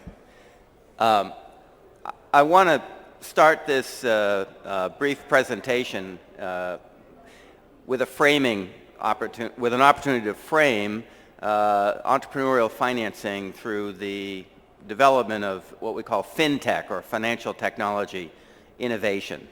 And this, I'm basing my presentation off of a report issued by Deloitte in cooperation with fintech hubs around the world. So there are new fintech hubs emerging, and I think this is an important point, particularly here in when we talk about Islamic world financing for entrepreneurs, because fintech is truly a global phenomenon, and I suggest that this phenomenon, fintech based on technologies like blockchain, the underlying technology to Bitcoin, but far beyond Bitcoin, blockchain has tremendous implications in financial technology. Digital ledger technologies, smart contracts, artificial intelligence, big data, all of this comes together, converges in what we call fintech, or financial technology. And the report I want to use to frame this conversation is, again, produced by Deloitte, and it's a fintech hub, and it offers fintech hub indicators, performance indicators that I'll explain here in a minute.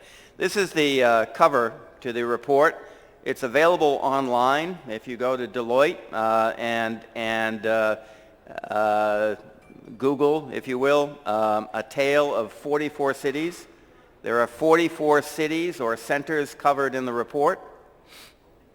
And the report covers crucial factors. The index that is in the report covers these crucial factors: the business environment in each of the hubs, the financial sector development, the infrastructure, the human capital, the reputational factors, which in entrepreneurial environment. You may have heard in the previous presentation the importance of collaboration, trust, openness, cultural factors. All of this is important in terms of establishing a reputational factor, and then other general factors.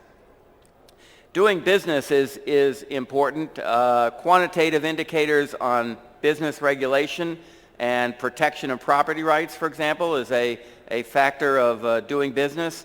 Measures of legal and regulatory environment are another factor of doing business. And for early and growth stage fintech companies, again, we're talking about almost 100% of the companies in the fintech space are either early stage or growth stage companies.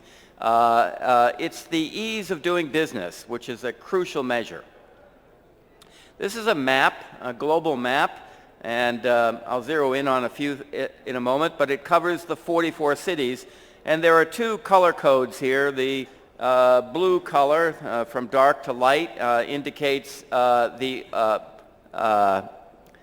new hubs that exist, and then the old hubs are represented in a grayscale indicator. And again, you can, from the report, see the ranking, if you will, or the index number for both the old and the new hubs.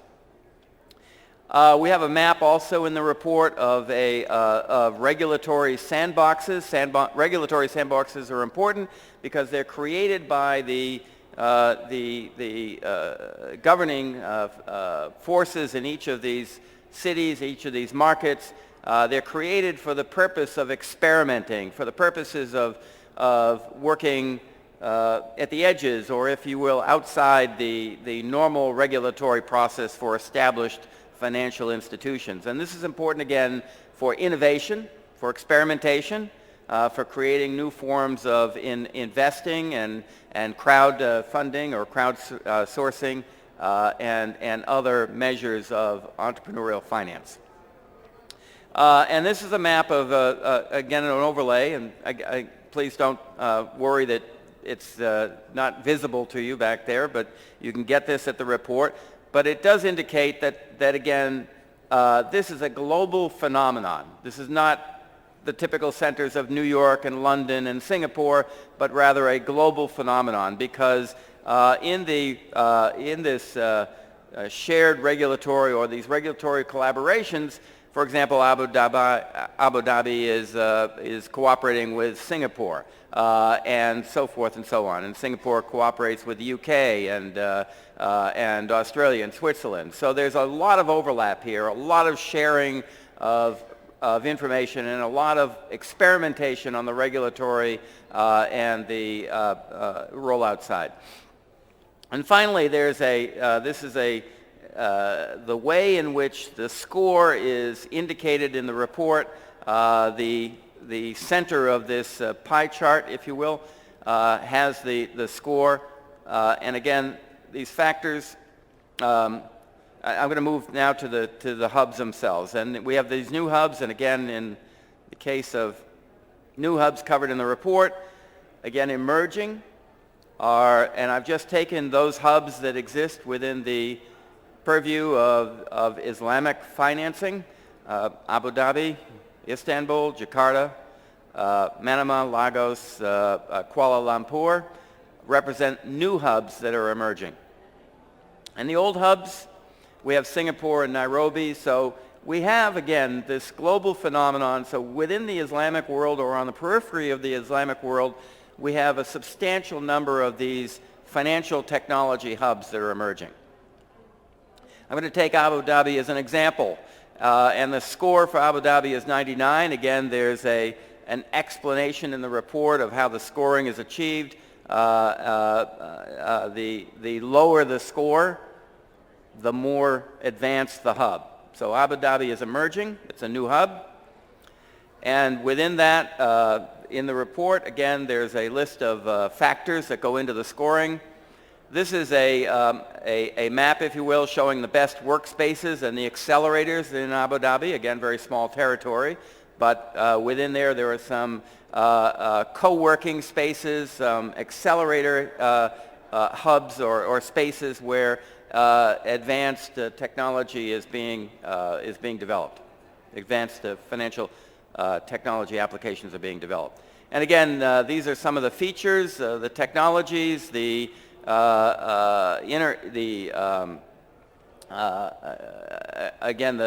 types of products and services that are being generated, and the challenges that are faced. For example, risk-averse culture, and you heard in the earlier presentation the importance of people being able to take risks. So these are all important.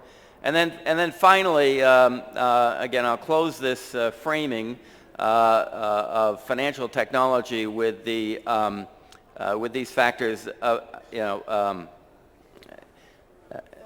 I just want to be able to read it. The top fintech companies in the area, the big investors, the success stories, and the future prospects. So each of the 44 cities outlined in this report are broken down in this fashion, given a score. The pie chart that I showed earlier covers some of the measures of each of the factors, such as government participation and regulation support, entrepreneurial factors that are critically important, etc. So again, I appreciate being able to give you an opportunity to, or give the presentation an opportunity to frame the discussion in terms of as we move on to crowdsourcing and the applications are important there, and I'll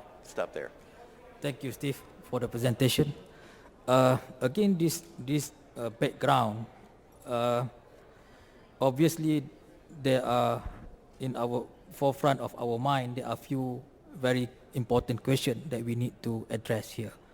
I would want to frame into at least 3 important questions for our panel speakers. The first one, what do you see the role of the alternative finance or entrepreneurial finance, in particular crowdsourcing, crowdfunding, in providing solution to access to capital for SME, especially for the young and early stage entrepreneur? So that's one question. Second one, how alternative finance industry, as we see from Steve's presentation, in terms of significant development, has shifted the role of financial institution locally, globally, regionally, around the globe, influencing government policies and market trend.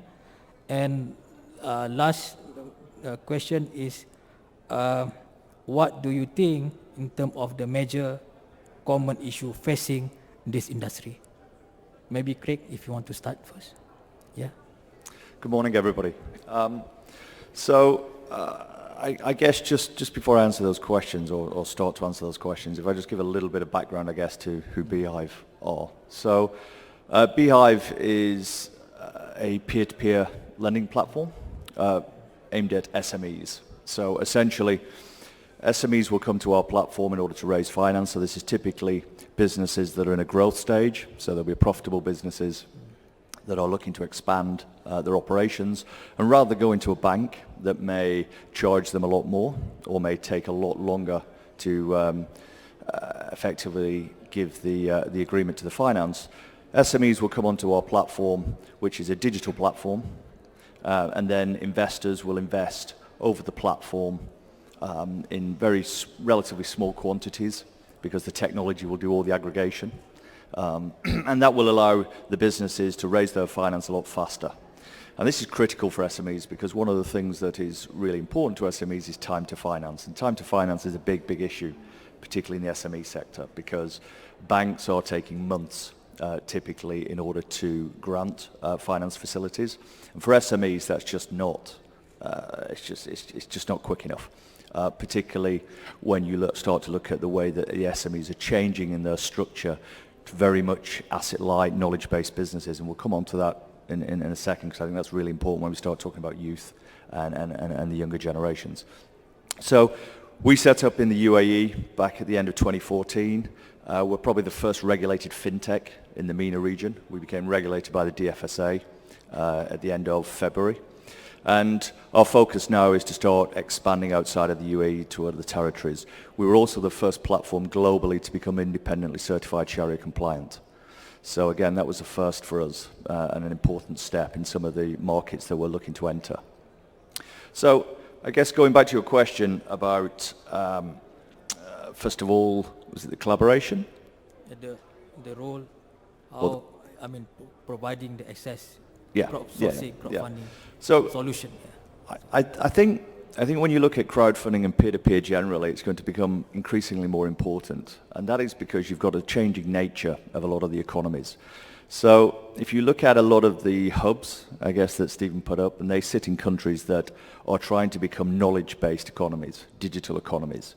And if you start to look at, a bunch of business entrepreneurs that are in their 20s, typically they're going to be starting businesses that are very asset light. Right? It's going to be quite IP driven. They may be digital marketeers, they may be software houses, etc. And traditionally, it's been quite difficult for them to access finance, especially from banks, because banks like assets and collateralized security in order to lend against.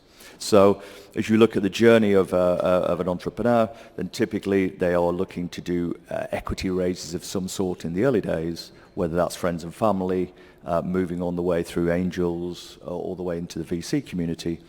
But as their businesses grow and they become profitable, then they're able to take on finance that will allow them to accelerate their growth without necessarily giving them more equity away.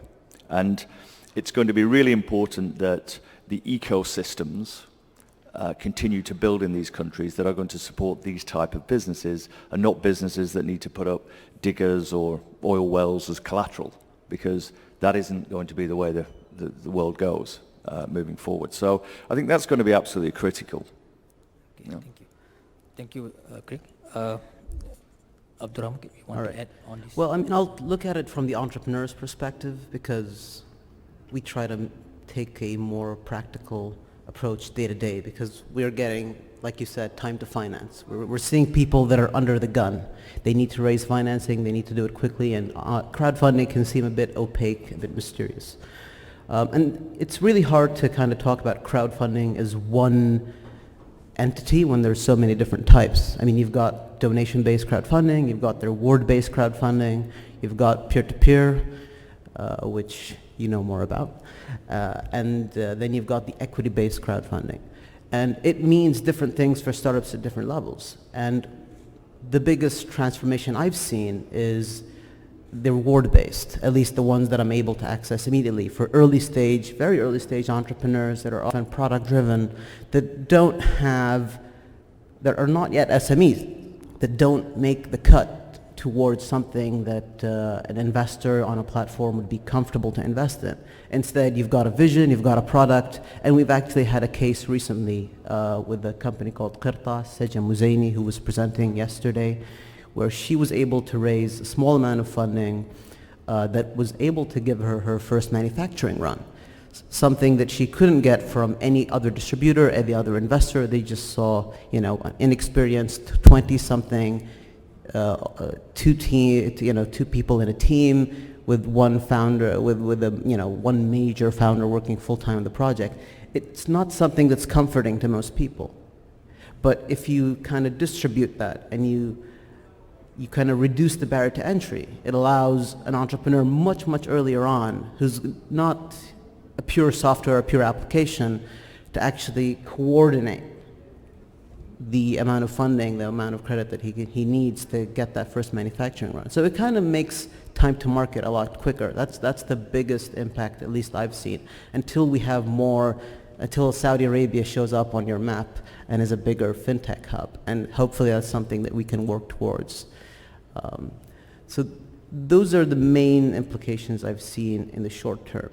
And it's definitely going to be growing. And hopefully we can create, when regulations catch up, we're able to create a few more fintech companies that enable us to not have to reach out to other platforms for our local companies. Okay, thank you. Steve, do you want to add some on this thing? Well, yes, I think that, again, fintech or these sources, these emerging ways of raising money and capital for entrepreneurs is indeed a global phenomenon. It's going to challenge existing infrastructure, existing banking channels, financing channels. There's going to be a significant challenge to be able to integrate the existing channels of finance, especially for SMEs and startups. It's going to challenge the existing incumbents in the marketplace to integrate with these unusual, sometimes strange appearing financial technology companies or these companies that are based on this new technology. Many of them won't have the asset structure, as Craig mentioned, as Amal mentioned. They won't have the same structure. They'll be difficult to assess along the standard underwriting and creditworthiness potential.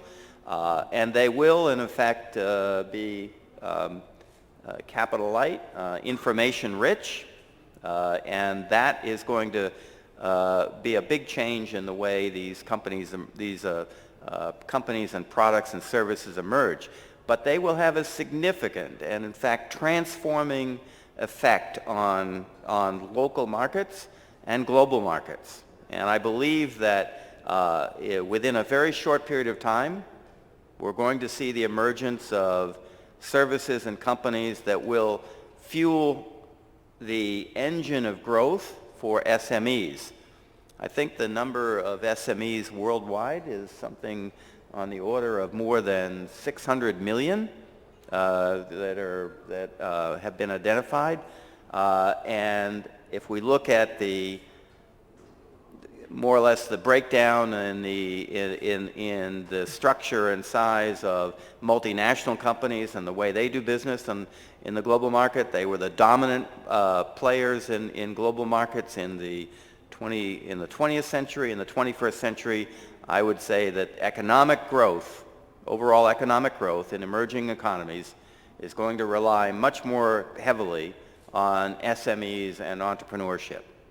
So this is a critical phenomenon that has to be addressed both within the existing incumbent channels, but also supported by or support for these new channels that are coming online. And again, they will be difficult to describe, pigeonhole, put into context in existing structures, because they will have an appearance and an operating approach, a marketing approach that's going to be very different from what we've seen before.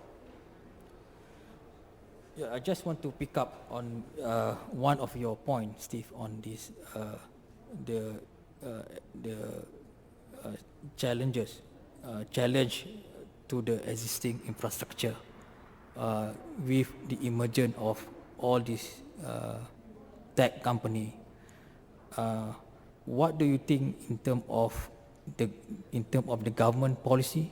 How responsive, some of the countries toward the emergence of this new industry? Yeah, you can go. Yeah. So just so I'm clear, you're asking how responsive do you think the countries will be to some of the new regulations in terms of and new approaches? in terms of rules or something.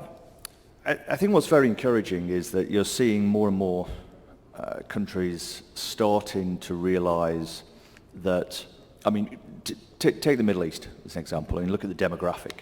Right? Everybody knows the demographic is heavily skewed towards youth. So you've got to be building your economy for that youth to come into. And I think that's really important. So, Stephen talked about multinationals were typically what people would see coming out of most countries. But now, if you look at, the UAE, I think, SMEs are responsible for something like 93% of the employment, right? 60-something% of GDP. So as a force for good, they're huge. But what that granularity does is it means that it can be sometimes difficult for them to have a voice. Because if you take a bank, for example, it's a lot easier to lend $1 billion to a huge multinational. The guy's never going to get fired for doing that, right? It's quite easy, and it's quite easy banking.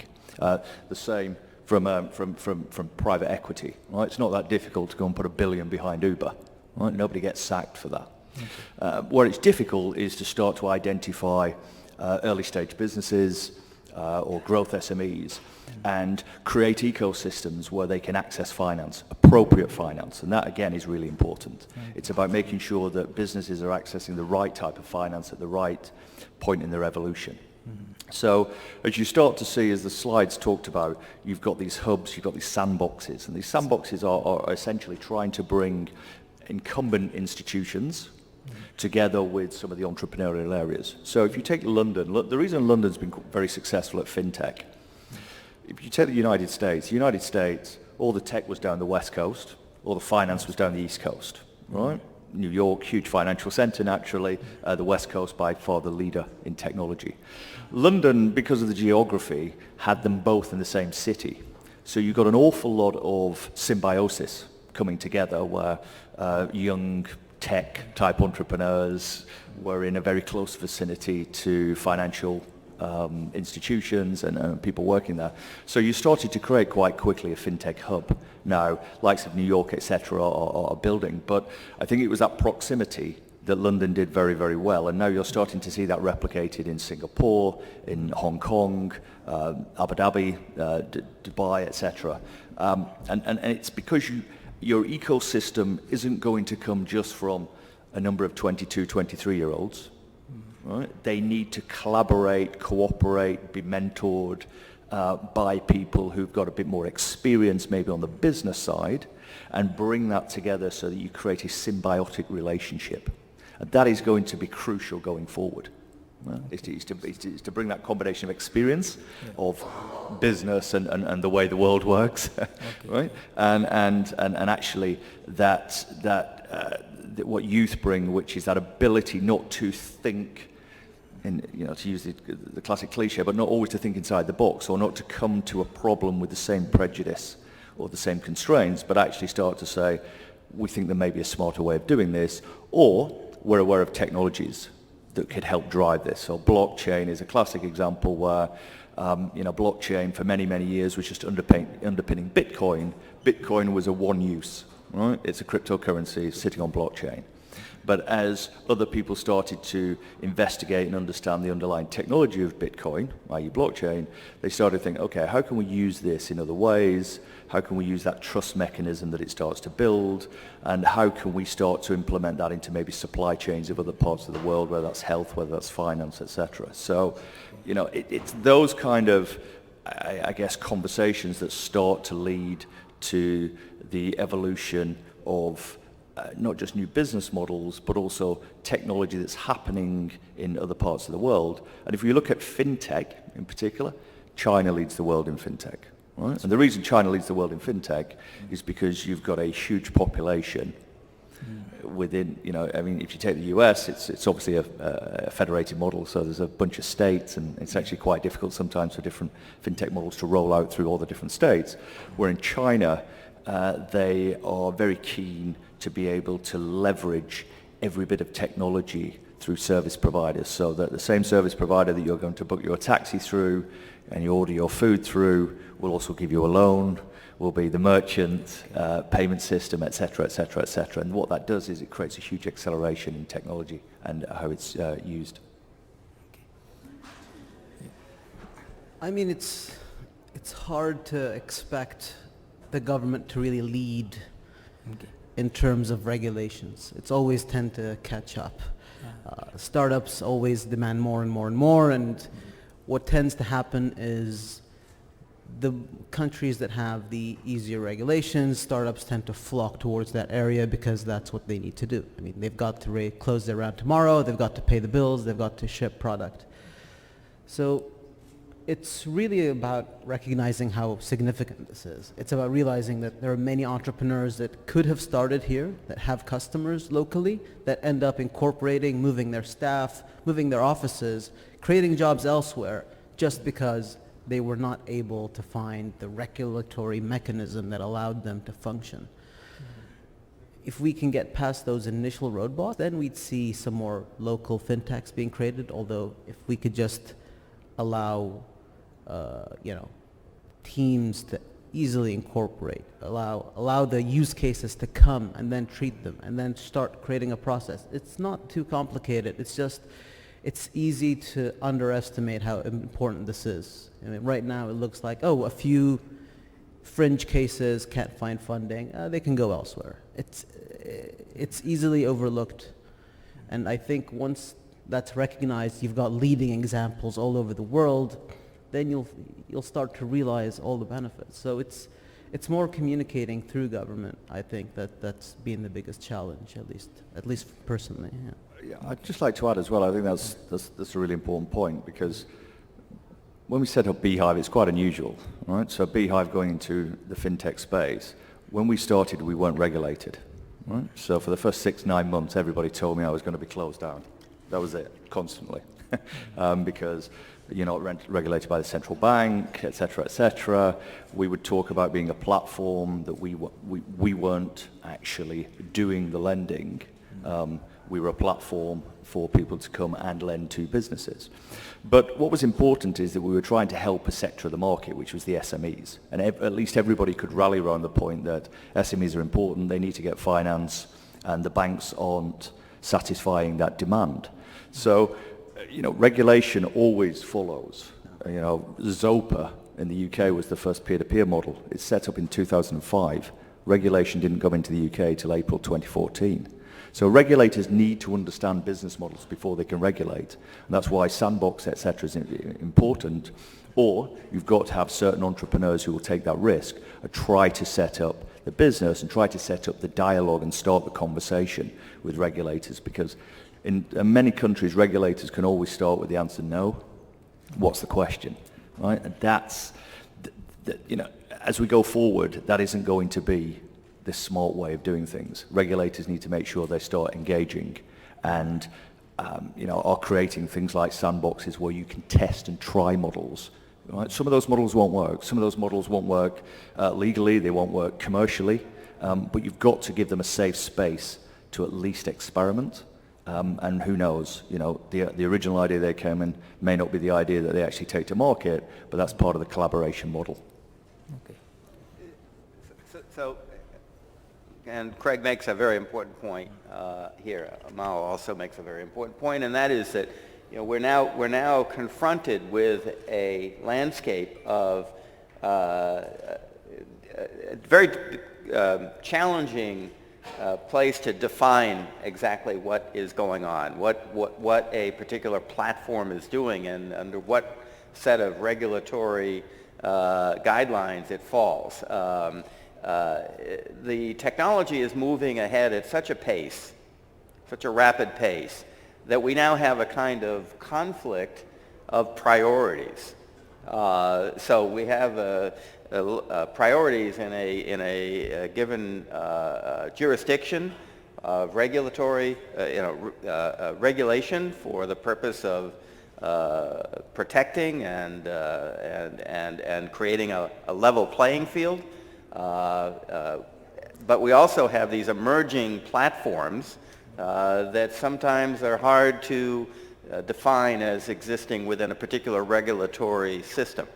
So this is going to be a challenge, trying to resolve these conflicting priorities. In many parts of the world, we have highly educated individuals coming into the workforce, but we have a very slow absorption of those people, of those resources, human resources, into the multinational environment or into the government environment because of a reduction in the growth and hiring in those fields. So they will naturally gravitate, perhaps, hopefully, towards the entrepreneurial space. And again, there'll be, if they're creative, which I believe they are, we're going to see an explosion of new forms of finance, of new forms of supply chain management. Again, blockchain is being ported across the spectrum.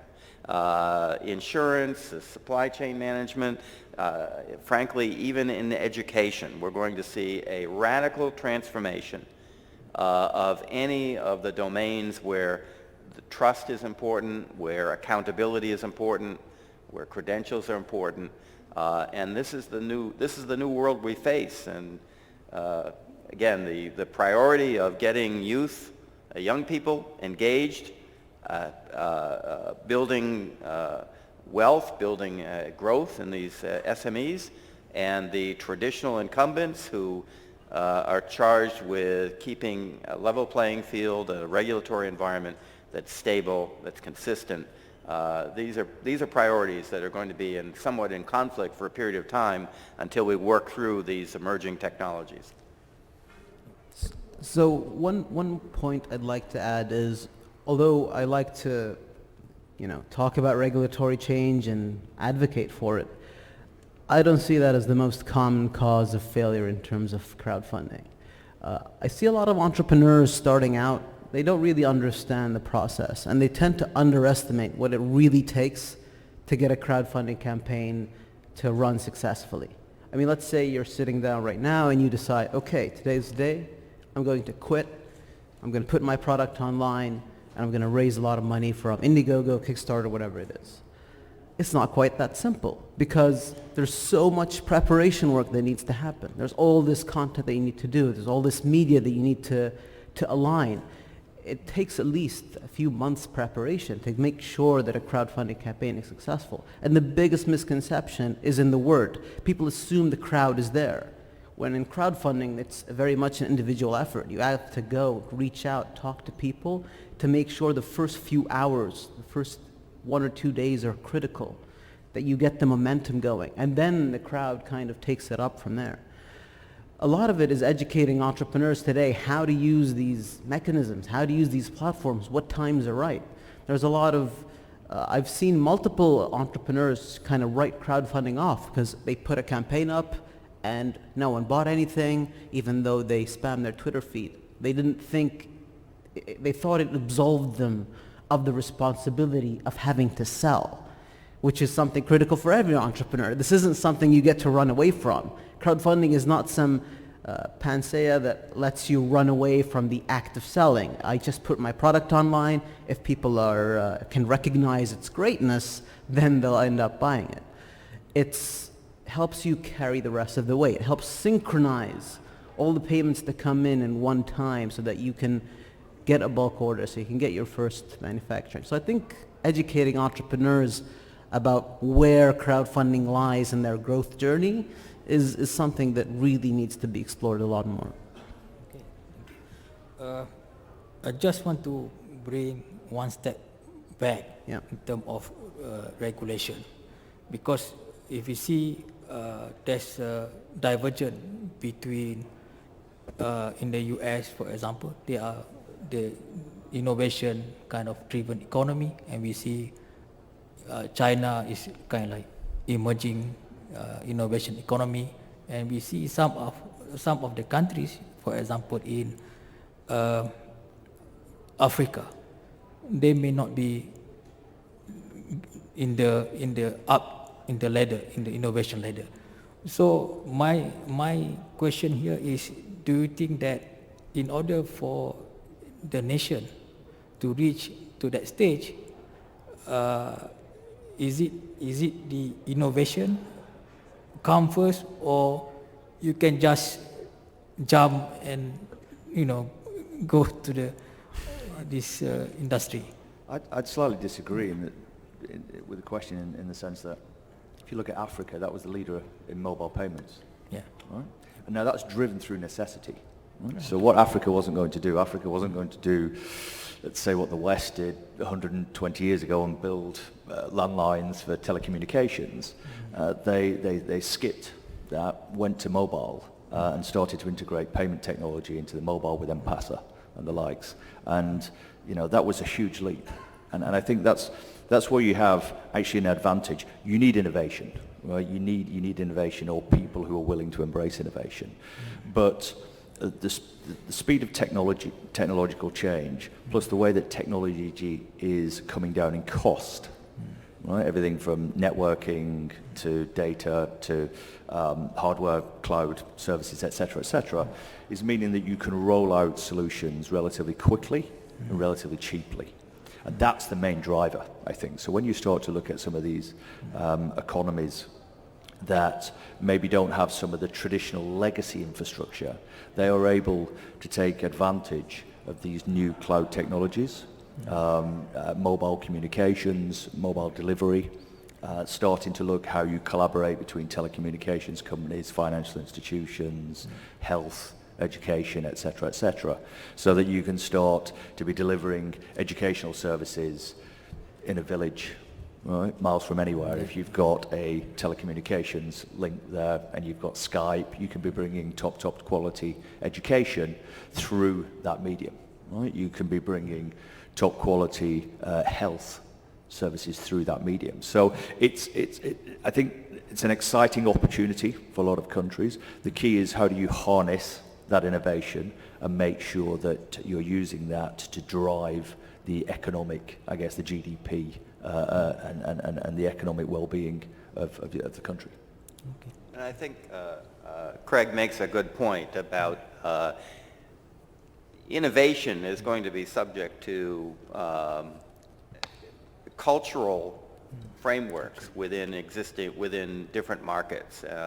So, for the point about Africa being a leader in mobile payments through necessity, and that's going to be true in pretty much every part of the world, especially where economies are shifting and emerging and shifting into more of a knowledge-based economy, away from the older extraction and industrial economies. China is a good example of economy that is dramatically faced with after so many years of double-digit growth, economic growth, they have reached the limits of industrialization as a growth model.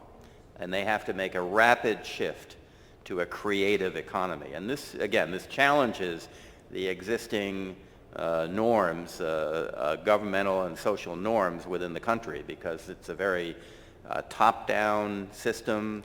Government policy is very strict with the context, and yet they recognize the need to bring about innovation and new products and new services. And so the rise of fintech, for example, in China is dramatic. On one application on your mobile phone, scheduling your dry cleaning, your pickup to the airport, your payments, mobile payments. Strangers on the street can exchange cash for and payments through a system on an application on their cell phone. And this is perfectly normal now. Within a matter of a few short years, it's perfectly normal, because the trust factor has been taken out of it because of the innovation that goes on in the financial space. So I suggest that innovation has to be framed by cultural norms, local norms, whether it's regulatory or whether it's just the way of doing business. But innovation is going to spring out of it because of the very factor that we mentioned about the low cost of entry, the low cost of being able to set up an experiment and try something new based on a necessity in a local market. We have the long tail effect, where, again, the multinationals used to only go into a market when they could conceive of a billion or a multi-billion-dollar opportunity. And now we have the Uberization of markets, where multi-billion-dollar companies are created overnight based on some very specific local need, and that arises and spreads globally overnight. So there's quite a bit of change going on, and again, this challenges us to be able to balance these conflicting priorities in new markets and new financial instruments. Yeah. So the word innovation has become scary to me these days because it can mean so many different things to so many different people.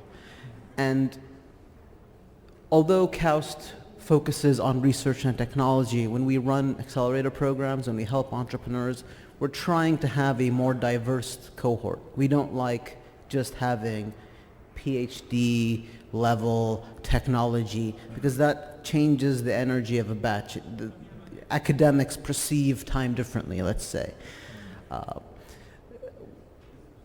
So I believe in kind of helping entrepreneurs and startup founders broadly, and some of them will innovate naturally. It's really hard to predict early on because it's easy to focus on intellectual property, patents, and things of that nature, but a lot of the entrepreneurs constantly surprise us. It's really hard to tell 6 months, just 6 months, who's going to be leading at the end because it's a people-driven business.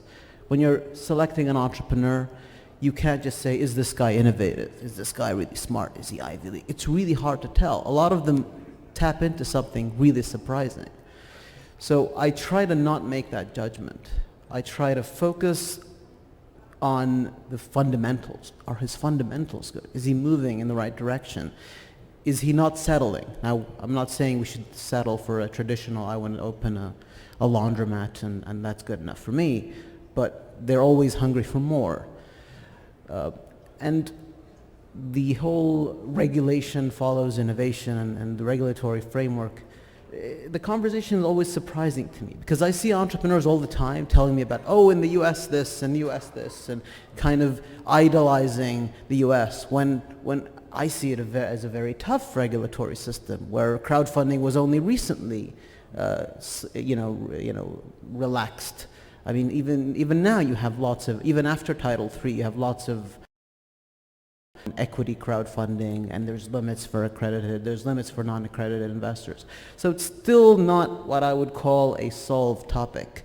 I mean, it's a tough sell, but as long as this becomes the norm, like you say, it's become normal. As long as we get more entrepreneurs to start crowdfunding, this becomes acceptable because we start with reward-based crowdfunding, that gets acceptable here in the region, then we can move on to other models.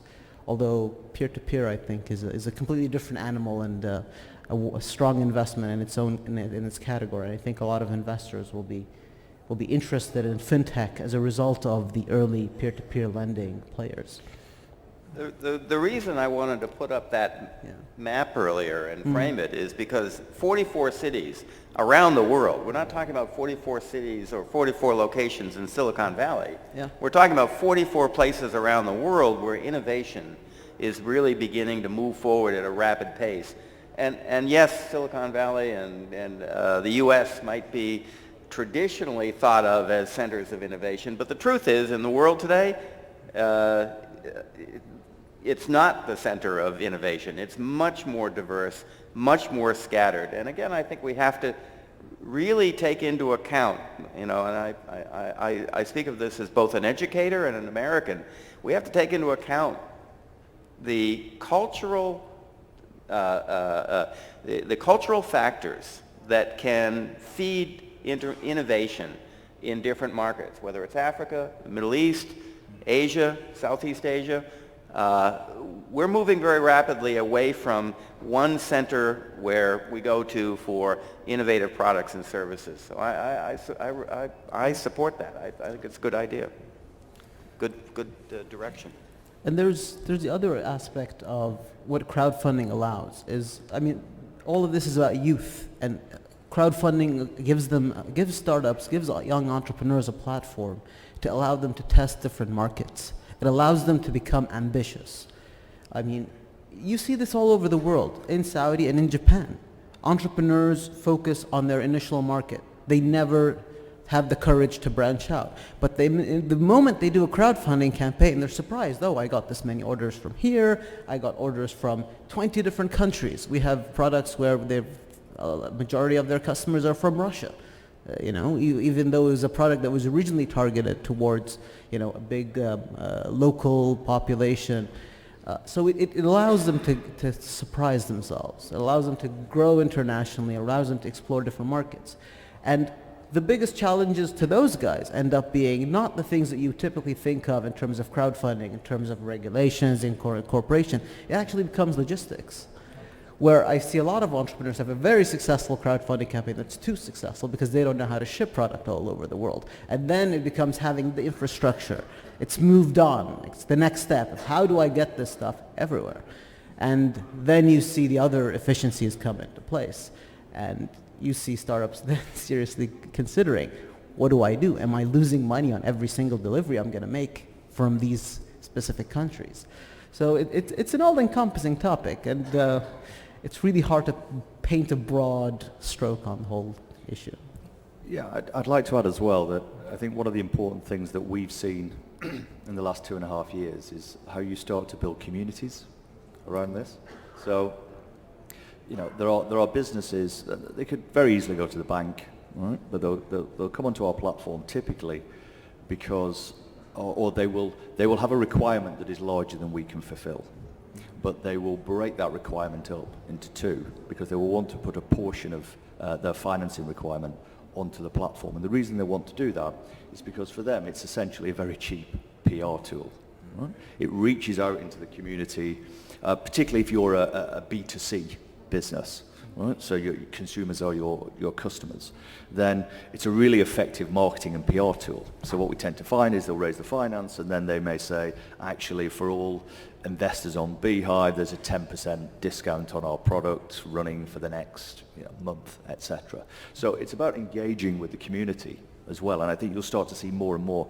Clearly, when you do rewards-based or equity crowdfunding, again, you're trying to build ambassadors for your business. You know, if I put $1,000 into a business and they've raised $100,000 and there's 100 of us, then you'd expect that each one of those 100 people are going to be talking, saying, hey, I've just invested in a business, it's a great business, you check it out, etc., etc., etc. And it's that, building that ambassadorial base for people to go out there and to help your business. Whereas you take the finance from a bank or you take it from one institution, that's a one-to-one relationship. So there are a lot of other spill-off benefits that are going to come with this disintermediation and this ability. Plus, some of the riskier ideas, you talk about some of the risky ideas. If you're able to put $25 into a risky idea, you like the idea, you'd love to see it actually become a reality, I'll put $25. I'll put $25 into a few different things. Now, if you can get 1,000 people doing that, or 2,000 people doing that, that entrepreneur ends up with $50,000 to go and maybe get that prototype done.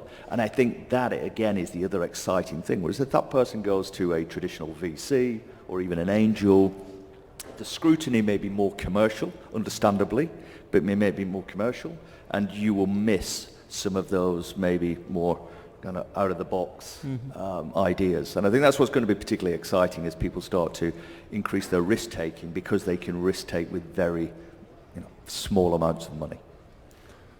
And one last, sorry. This is related to the previous panel. I was talking about investors. And we find there's a lot of cautious, investors that are now dipping their toes into entrepreneurship as a different vehicle. And they're not willing to go in early. But what crowdfunding allows, people like Seja, she's able to raise $20,000, get a bunch of sales early on, and now she can talk to investors. She's got higher negotiating leverage, she's got a better valuation, she's able to have a much better story to tell, other than having one model of one product. It's become the new standard. Almost every hardware entrepreneur is asked, when are you crowdfunding? Why have you not crowdfunding? Are you preparing for a campaign? It's almost become a standard thing that they need to prepare for, or they need to have an answer, a clear answer for how that fits in to their pipeline. I've seen lots of entrepreneurs that have capital. They're well-connected serial entrepreneurs that could raise funding, but they still crowdfund before they actually raise from VCs. Sunny Vu from Misfit Wearables being a prime example, who had one of the highest funded Indiegogo campaigns with his first smartwatch. And he said, I had the money, but I wanted to prove that the model worked for me, not just for my investors. I wanted the assurance. Okay, I think we can open the session. We break for session for our audience to have some question. If you don't mind, if you could, mention your name and your affiliation. Maybe you can take like 3-4 questions for the first round. Okay, please.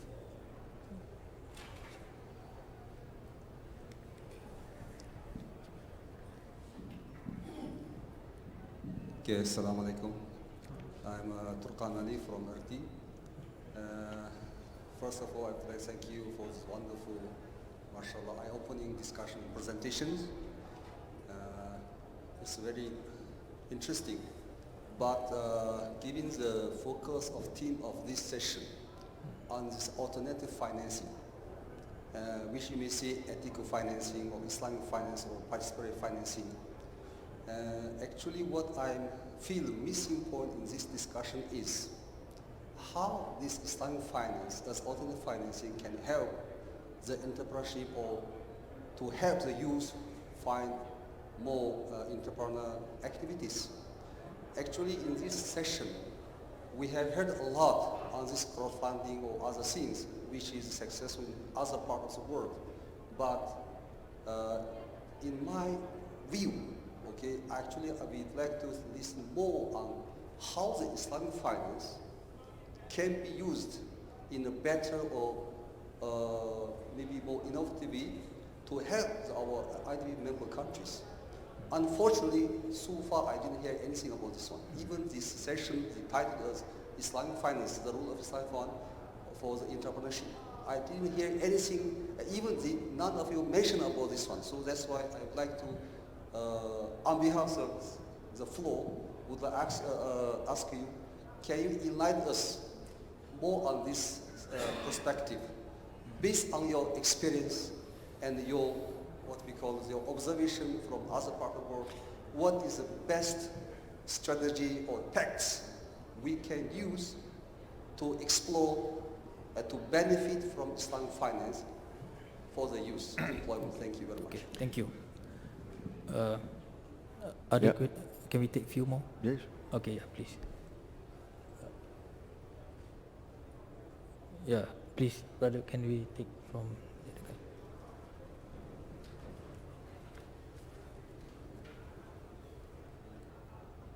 Assalamu alaikum. My name is Mohammed Lamin Sise. I work with the Islamic Development Bank as a community-driven development specialist.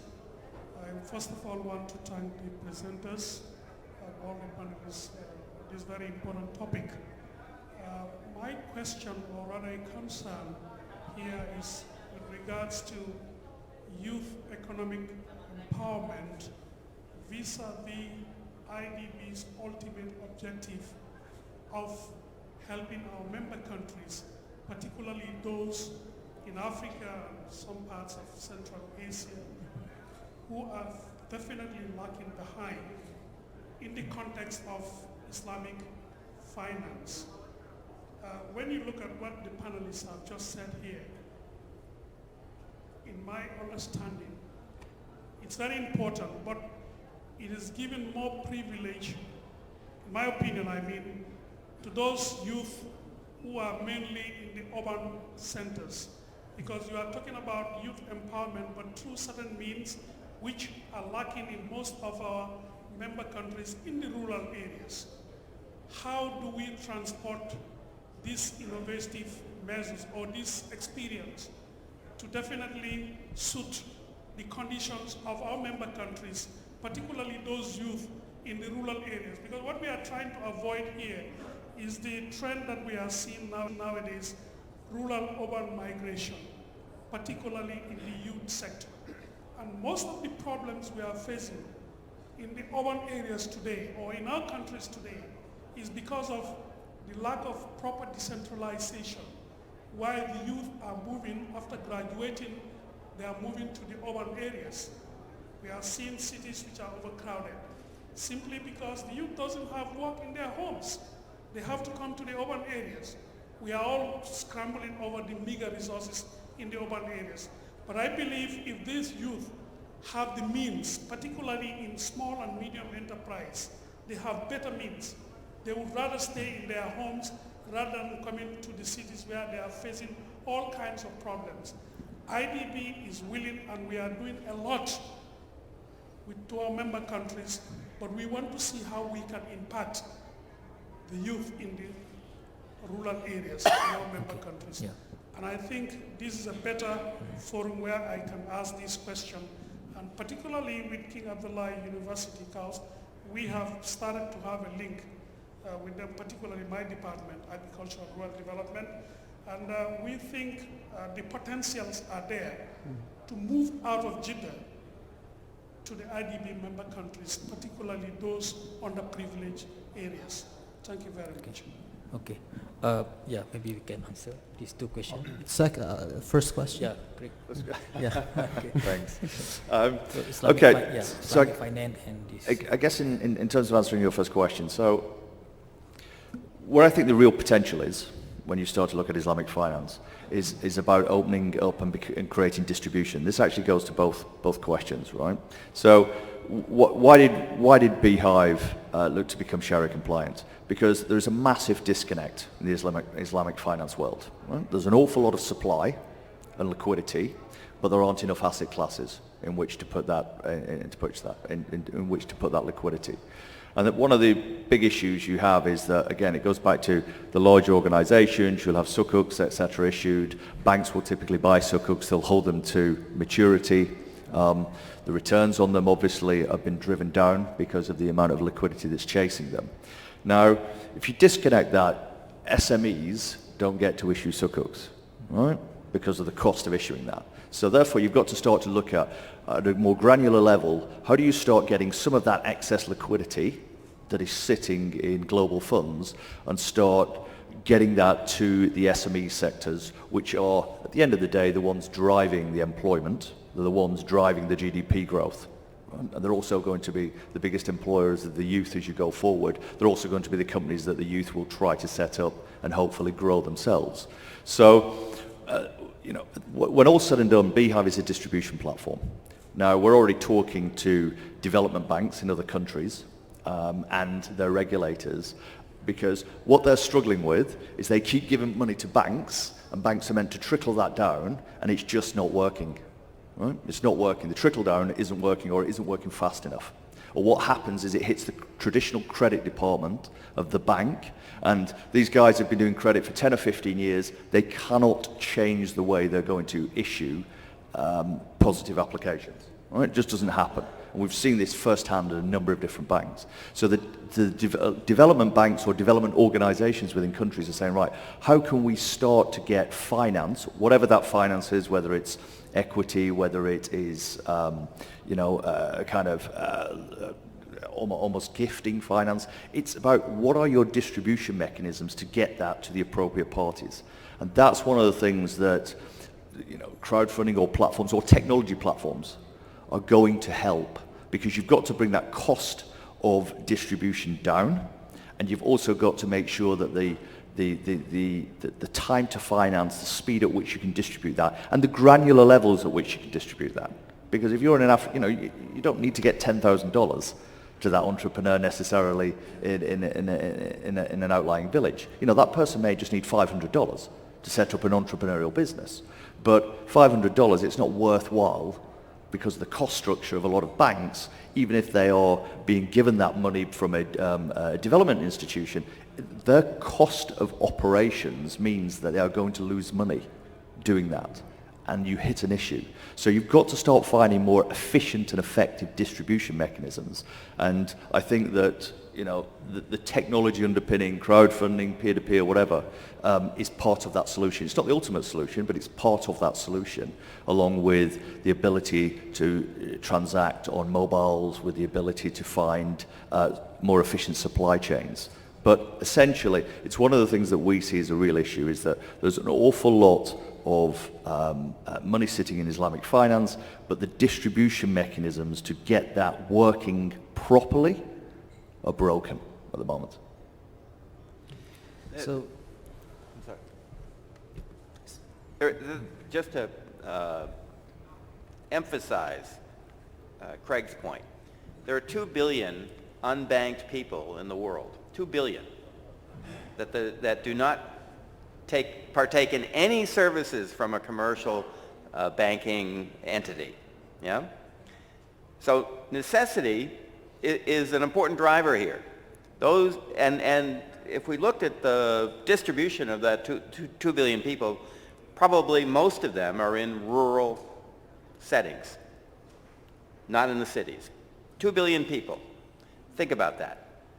And yet, some of these applications, some of these low-cost products, services, and distribution mechanisms are targeting those 2 billion people, because there's a huge opportunity to provide services in a non-traditional way to those people, and that will perhaps impact the flow of people from rural settings to urban settings out of necessity.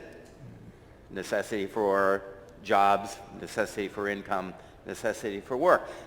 Those 2 billion people are being targeted to be served by platforms that, again, are going to reduce the cost to near zero and are going to be able to provide the services that are necessary but not traditional. And on the point of Islamic finance versus finance in the Western world, culture plays an extremely important role in innovation. And if we took a heat map of the world and showed these innovation hubs, and then overlaid another heat map, if you will, of cultural diversity, and these other factors that support the kinds of alternative financial instruments we're talking about, you'd see a remarkable similarity of locations where these heat maps overlay each other. So in addressing the issue of factors like how do we address the needs of an Islamic financing or financial structures, I think again that's for local regions and urban, these hubs to address through a focus on the cultural aspects. It's not a multinational, again, that's going to define what fits in that environment. So to address the rural areas, which is a very important point, thank you for bringing it up. There's two elements. One which isn't quite, it's a little bit off topic, which is how crowdfunding has allowed so many interesting, novel social enterprises to flourish. The model has really changed. Just this year in the MIT startup competition, the whole social track, I think about 70% of them were using some form of crowd raising as their main mechanism.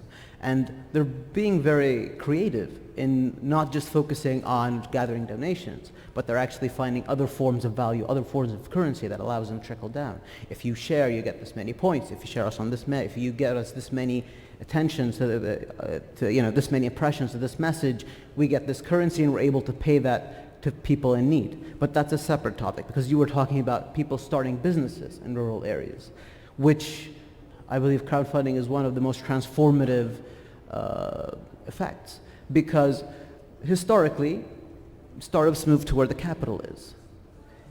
Investors are in Silicon Valley, I go to Silicon Valley. Investors are in Riyadh, I go to Riyadh. And that's across the whole world. You see them moving across continents just because that's where the money is, that's where the capital is. And it's very geographically based. Where crowdfunding kind of eliminates that, puts everyone on an equal playing field. You're all comparing. Are your economics as good as someone else? Is your execution as good as someone else? Then this investor who's halfway around the world won't care if you're from here or here, if you're a better opportunity, which in rural areas you often are, because you have more operational efficiencies, because you've got less competition in the market, because you're able to gain initial traction. The thing that I think is lacking, though, from crowdfunding platforms right now is integration of services. It's not enough to just have a crowdfunding platform where people go on, put their project in and get applied, because that's not going to work. You need the right quality level. I think it's about integrating what people will need when they're starting their campaign up.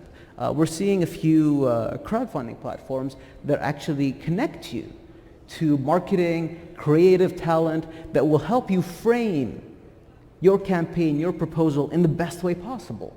So you immediately are connected. They are creating an ecosystem around their platform. So if you're in a rural area and you need someone who's a designer, who's an industrial designer, who's a product designer, who can help you design the packaging, who can help you make up a spiffy video, you get access to that. You're not lost. It's that connection. As we integrate more and more services into our crowdfunding platforms and we make it seamless so that whether you're in Nairobi, whether you're in Jeddah, it doesn't feel that different because you're ultimately comparing different levels of talent.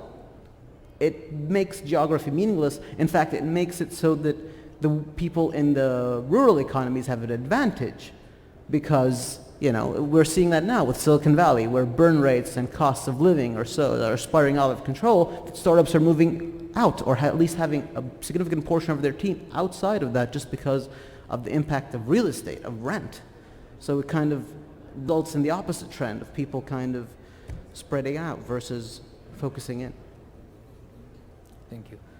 Maybe we can have 2 more before we go for the last round and wrap up the session. Thank you very much again, and it's a very interesting topic and also, I guess, panel. My question is still, I guess, about this crowdfunding as a source of funding, or a source of funding rather than a source of talent. Again, as I said, it seems a good idea, tempting, but at the same time, I think you need to know exactly what is the incentives. Why do I, for instance, participate in this one? This actually, as you said earlier, that the funds are geographically located. Say, suppose I'm in a rural area, say, and I have a project. Why other people actually would like to probably fund me? I mean, what is the incentives that they have to? And again, at the same time, you also have to talk about the information. I mean, how do these rural people also know about these ideas? Again, I mean, we are here talking about people unemployed, have ideas, they want to create project, but they don't have the funding. So we are saying, okay, let us have a platform, create a platform and say, okay, post your project there. Okay, suppose I don't have the means of posting it. How do I post it there? This is one thing. The other thing about the transaction cost, I mean, you need to have some transaction, some dealing and here and there, either, as you said earlier about the regulation and all this. These are all costs. And these people who are, as my President Lamin asked in the rural areas, they don't have these means. These means are, to them, are way back and far away.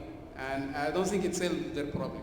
So this is one thing. I mean, how, as I said, this crowdfunding, I say, can solve the problem that we are facing here now. Creating unemployment and also finding sources or funding for those people who are in the rural areas that cannot find banks.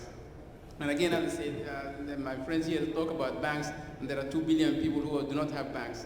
I would tell you, for instance, if you put these banks in these rural areas, maybe people will not even go to them, because they do not have anything to put in the bank. So what is the bank for? Nothing. So this is the idea. Thank you. Okay, one more, last one more. Okay,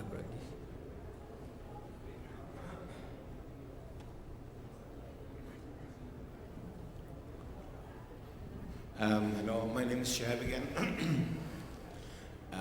I have the advantage, I founded one of the first crowdfunding platforms, Shikra, years ago. Now I'm on the regulator side in the government. So I can see it from both sides. On one perspective, we have to differentiate between what kind of entrepreneur are we talking about. So my colleague here next to me, when he was talking about micro-entrepreneurs in general, which is different than if we talk about SMEs or startups. So the type of product or the type of partnership we need to work with is typically with NGOs, with civil societies, through which we have to do the crowdfunding from that perspective. Regarding crowdfunding in general, 2 things. Regulation has to follow, as my colleague said. So I fully agree. It's like Uber and Kareem. Uber and Kareem, when they started across the region, I talk about Egypt, We have like hundreds of thousands of drivers now. We had to start to regulate.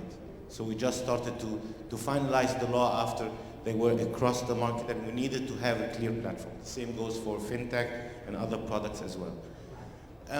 What's very important for specifically equity crowdfunding to succeed, SMEs prefer mostly would go lending-based platforms. It's very useful for them for the financing. But for the equity side, to make it really worse and for the platforms to survive, we need the regional integration, because else the volume of startups coming out which need equity financing is very low per country. Even if I talk about a country like Egypt, you would never get the volume you see in the US or in the UK and so on. Even in the UAE, if we look into the equity platforms, they finance maybe 20 or 30 deals over the 3-4 last years. This is not enough for having this integrated services you're talking about, and the fees would be expensive. The transaction fees would be very high from that perspective. Yeah. So having a regional approach, having across MENA region, Arab countries through leadership of IDB or whatever to support this is very important, because else it would be very difficult to sustain and grow these platforms to have a real effect from a developmental perspective. Thank you. Thank you. Can we address some of the I mean, yes, equity crowdfunding is intensely challenging and requires, I don't even know if I'll see another startup in the next 5 years that will be depending on equity crowdfunding, because that requires so many things to align. So a high level of efficiency, of integration of policymakers, where we're just fighting for easier incorporation. So it's something I'd wish to see, but seeing the amount of work that we need to do to get there, the amount of work that needs to be done to get there, I don't know how far we can realistically expect it. Even in the US, it's still relatively fresh. Title III was what, 2016, 2015, where finally you see some equity crowdfunding come into place. I think you find that UK is probably the largest with Crowdcube and Seeders. Yeah. I mean, they're writing about $200 million a year, right, of equity crowdfunding coming out of the UK.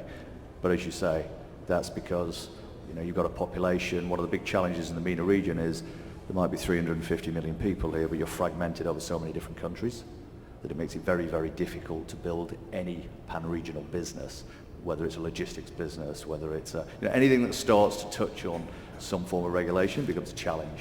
But I agree that I guess a more holistic view needs to be taken. But what I'd also add is that, look, whenever you're trying to solve a solution, you have to go on a journey. And a lot of this is just the start of the journey. I don't sit up here saying that what Beehive is the ultimate end of what's trying to achieve. But in order to move the needle, you've got to start challenging some of the ways that things are done currently. And if you need to harness the power of technology to try to bring the cost of operations down. And it's the cost of operations that will drive advancement into other areas, other countries, because quite frankly, people can either see how they can do it for a certain cost, or they can actually see a profit model. Right? And most of these businesses are being set up to create profit. If they can't see profit, just like a bank, they're not going to go into the territory. So that's where you start to get development agencies or governments that can help be that accelerant in the early days to get some of these models going, to make sure there is the communication channels, or there's the network, or there's the ability in some of these more rural areas, because once they come up to a certain level, or they've got the access to the broadband or the access to the communications, then organizations can come in and can see profitable business models that they can put into play, and that's how you lift this generally. But you've got to start somewhere. Mm-hmm. Right? You've got to start somewhere, and you've got to try to harness the power of technology as the initial driver, but technology is only an enabler. Technology isn't going to solve everything, it's only an enabler. Yeah, and if we're going to look at what it would take, I mean, the GCC is moving a lot in terms of integrating a lot of its regulatory systems, so we could see it. The potential is there, but I think it's a progression. Like I see it as start with a few strong fintechs, allow people to start companies in this area, allow people to innovate, allow people to sub-segment, because like you said, the microfinance is very different from this customer, so we need fintech entrepreneurs to keep tailoring to these different segments. There isn't going to be an all-encompassing platform that fixes all of them. But, I mean, I hope that it comes soon. But even if you look at platforms like AngelList that are wonderful for equity crowdfunding, it's still a very much an individual effort. There's a lot of face-to-face, there's a lot of pre-work, there's a lot of communication that needs to come into place.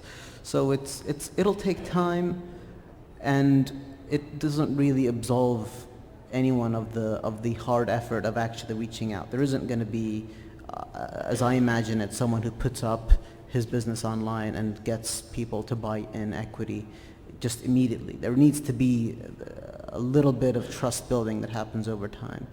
And a lot of it is education. Like when you were talking about what incentives or what people struggle with in rural areas in terms of creating crowdfunding campaigns.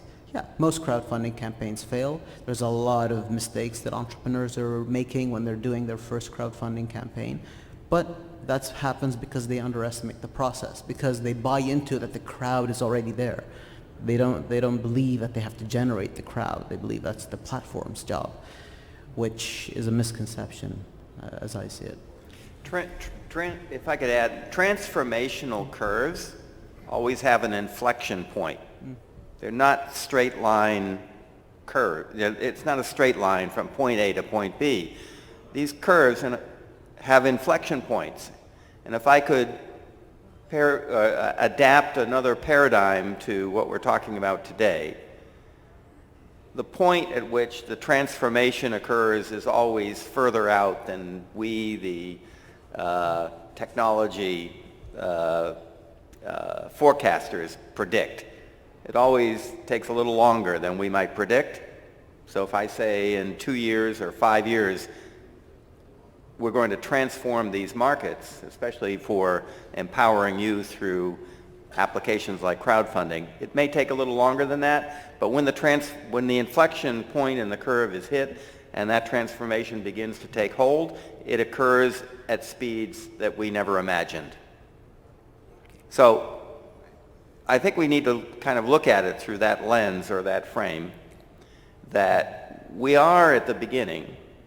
As Craig said, we're not at the end, we're not even in the middle. We're at the beginning of a real shift in empowerment to people who have been underserved traditionally. Again, we have to go back and look at things like regulatory issues and governance and supporting environments, creating rainforests of innovation. But when we hit that inflection point in this transformation curve, things will occur very rapidly. That's been traditionally what's happened in the recent past, and I think it's what's going to happen going forward. Okay, to close the discussion, to wrap up the session, if you can have like two minutes for your concluding remark, if you can address one, what is your best advice for the young entrepreneurs to succeed in the industry, and the other one, what is the main recommendation if you can give for Islamic Development Bank? Okay, personal advice to entrepreneurs. So much to say, so little time. So this isn't talked about much, but from what I've seen, the most important benefits from crowdfunding for entrepreneurs are actually psychological. It forces someone to have a laser focus on a specific goal in a constrained time frame. So they immediately think, oh, I need to raise X amount of funding from this date to this date, and I need to reach out. It creates an immense change in their energy, laser-like focus in a very short time frame. They can execute beyond what their wildest dreams were. They surprise themselves. So if you're thinking of crowdfunding and you're not sure if you need it or not, I would still encourage you to consider running crowdfunding campaign for an initial product if it's viable, because it will surprise your team, it will surprise yourself, and you'll find a lot more demand than you thought there was in the world for your product. So definitely take those steps. Okay, thank you. Great. I think the first thing I'd say to youth is, take that risk. It's never been a better time to be younger to start a business than now. Point of entry is a lot cheaper. Capital is far more embracing of youth in terms of investing behind it. I mean, when I was 21, 22, there'd be the odd exception in the world, but nobody could go out and raise tens of millions of dollars, wherever they were in the world at that time, because there just wasn't, youth wasn't necessarily seen as somebody that you would, they had to go through their learning curve and they had to earn their stripes. So, now youth has got an awful lot of benefits in that sense. They need to be able to take risks. If you're going to fail fast as well, because there's no shame in failing when you're in your 20s and trying different ideas and pivoting, etc. Lots of the top businesses pivot. They start with a particular business idea, they try it, doesn't work, they alter it, they adapt it, they pivot, and actually that's the business that ends up becoming the success. So, it's a fantastic opportunity at this moment in time. Connect into ecosystems, right? Share your ideas, look for mentors. Don't be like this, right? Because a lot of people get like this thinking that somebody's going to steal their idea. To steal your idea, somebody's got to actually have the gumption and the energy to drive that idea to a reality, and that's the hard thing. As an entrepreneur, this is my second business. The first business was tough, right? And we built it, and we sold it to IBM, and going through a sale to IBM is tough, right? So, and then you set up a new business. But you've got to have that passion and that drive and that energy, and that's what the youth have got in spades, and they need to harness that with maybe some mentorship around that, maybe some development bank cash behind it. But now is the time for them to really start going out there and trying to make their mark in the world. Okay, thank you. Steve? And let me again close by emphasizing the previous two summaries, but putting it in the context of education. We're talking about empowering youth, and we're talking about empowering youth through these alternative financial products and opportunities. But education is critical in this process, and we tend to traditionally think of education as building technical skills that are useful in the workplace. And youth today are going through the more and more are coming out of universities and schools with the technical skills that they need, or the domain skills that they might need, engineering, medicine, law, whatever.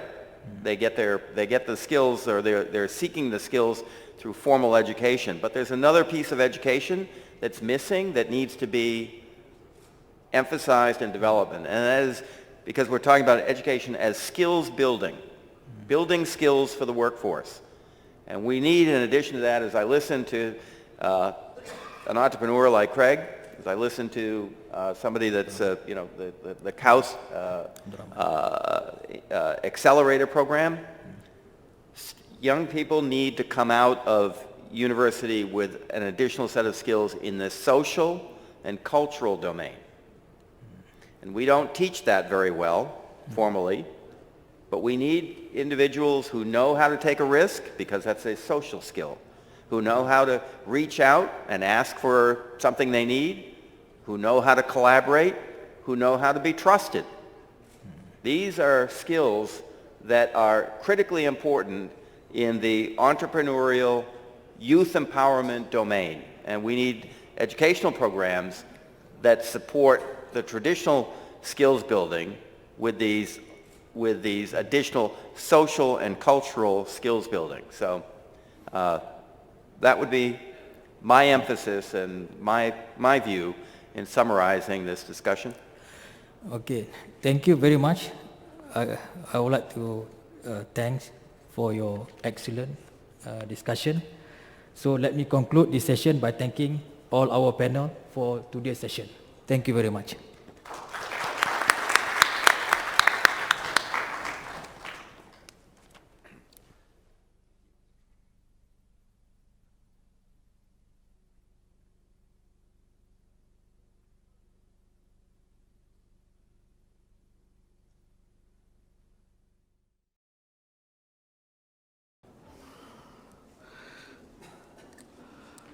Ladies and gentlemen, we will now be starting our special session, the last for the day, or for this Global Islamic Finance Forum, which is a presentation on the findings of the Islamic Development Bank, World Bank Global Report on Islamic Finance. For the presentation, I would like to invite Dr. Zamir Iqbal, who's the head of the Global Islamic Finance Development Center of the World Bank in Istanbul, and Dr. Dawood Ashraf, who's a senior economist with the Islamic Research and Training Institute.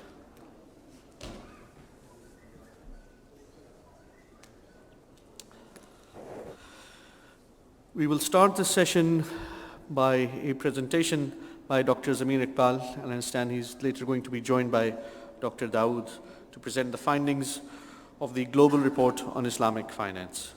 Dr. Zamir, it is yours. Thank you so much. Bismillah ar-Rahman ar-Rahim, and welcome to our session. It's my pleasure to be here. I hope you all have a chance to look at our global report.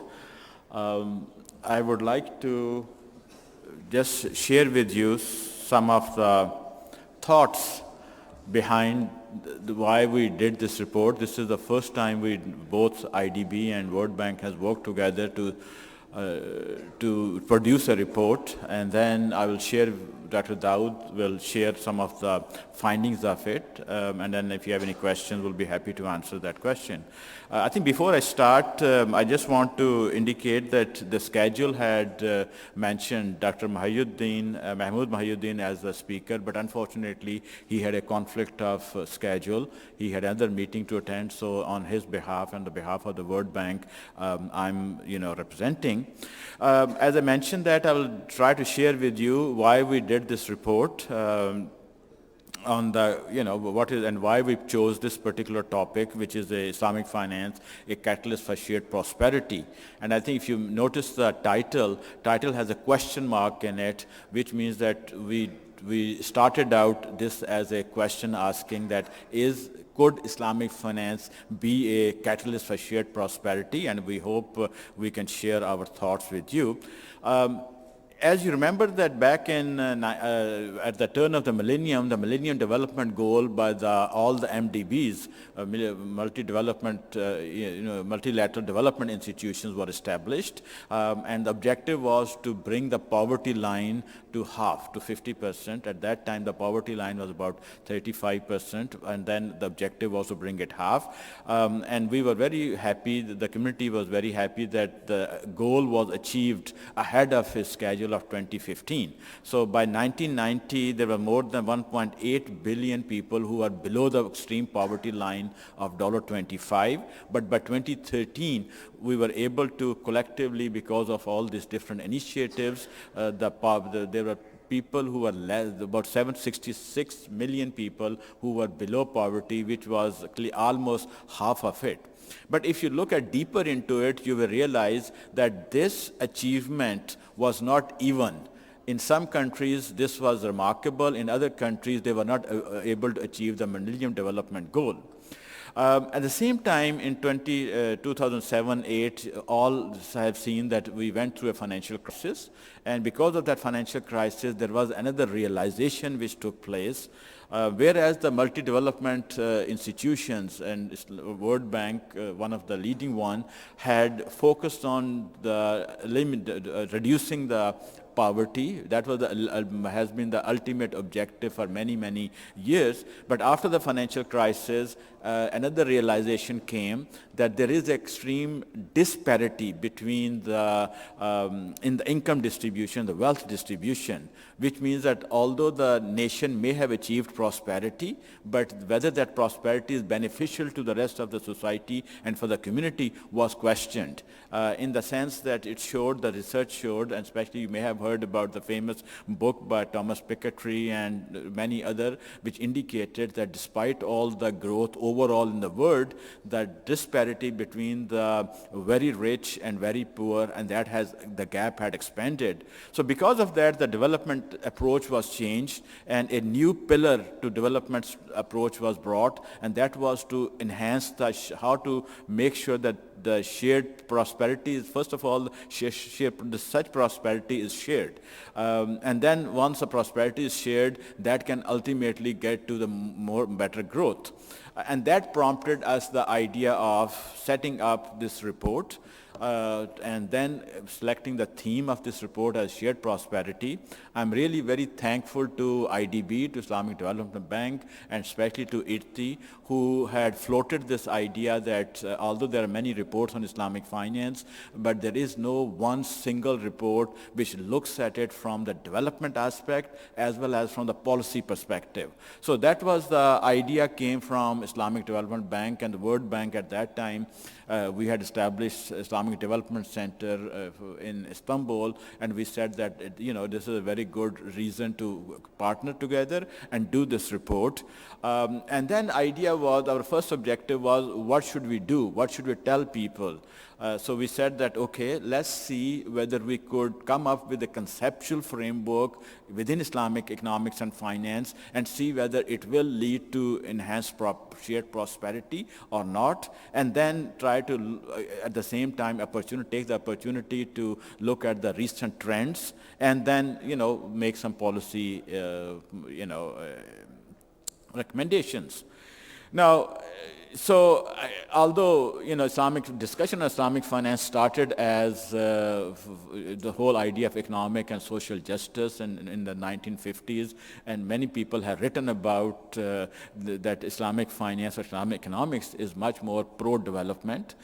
So we took all those ideas which has been written by many, and one of them, Professor Umar Chapra, has mashallah made a lot of contribution in this respect. So we took those ideas and came up with a very solid conceptual framework which indicates that yes, if there are proper following the proper teachings of Islam, it does provide a very solid theoretical foundation which is not only will lead to shared prosperity, it will lead to inclusive growth, as well as it will have a very balanced life, a human well-being in that. So rather than going too much into detail, and that is much of that is available in the report, and I hope you have access to this report. There are 4 pillars which can shows that how development takes place. On them there are 2 kind of different channels. Of course, the solid institutional development is very important. The role of the governance and ethical leadership is very important. Concept of risk sharing and development of entrepreneurship is the way the income needs to be distributed. That plays a critical role. At the end of the day, the 4th pillar is how to the financial and social inclusion is promoted through the whole distribution of redistribution instruments such as zakat, waqf, qard-e hasna. So I think if somebody, an economist, traditional conventional economist, also looks at it, this framework, and he or she will certainly agree that yes, this framework is very, has solid grounds, and this would certainly lead to a much more equitable growth, and not only growth of income, but also the growth of wealth as well. Now, then later on, as we said, that let's look at what is the current state of development and shared prosperity in our OIC countries. And this is a very, I would say, shocking kind of a chart which we see, that shows that how much of the wealth or how little wealth is given to the bottom pyramid of people. And then question came up that shows that how much is the poverty is concentrated or widespread at a bottom level. And question was that how do we come up with what is the level of minimum cutoff level where the prosperity needs to be trickled down. And there has some research done by many years, and it came up that it's best to have 40% was considered as the bottom part which needs special attention. So if the growth and the development trickles down to this 40%, that is a necessary for achieving prosperity across the whole group.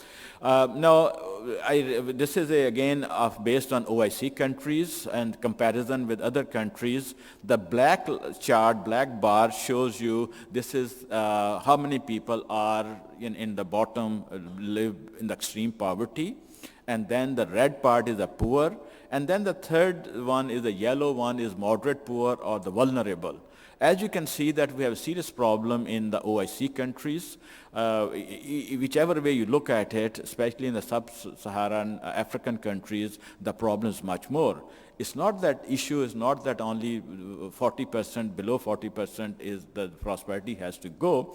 Issue is that if another shock comes, many of those people who are in a vulnerable state, they can fall into below poverty, or if another shock comes, they can go into the extreme poverty. So therefore, one conclusion or one observation we made that the way the distribution is in the OIC country right now, the problem is much more serious than non-OIC countries. So that brings up a very stark kind of a contradiction that in one stage Islam tells Islamic finance, Islamic economics, their principles show you a very solid analytical framework, theoretical framework, but when you see the reality, we see the reality that many of OIC countries are facing serious poverty issues and serious issues. Great percentage of people are very vulnerable to the falling into extreme poverty. So unless we do really take some immediate policy measures, and you may have heard about the Sustainable Development Goals coming up. There are about 17 different goals, 69 different proxies. We have a separate session tomorrow, and I hope you kind of attend. So I think we think that these kind of we need to increase the realization that issue of poverty in OIC countries is much more serious, and that needs to be done. And of course, I would not spoil the conclusion, but I think there is quite a big relevance of Islamic economics and finance as a catalyst for shared prosperity. And then, I would request Dr. Daud to come and share with you that how we believe that, Islamic finance could be a catalyst for shared prosperity. Thank you so much for your time.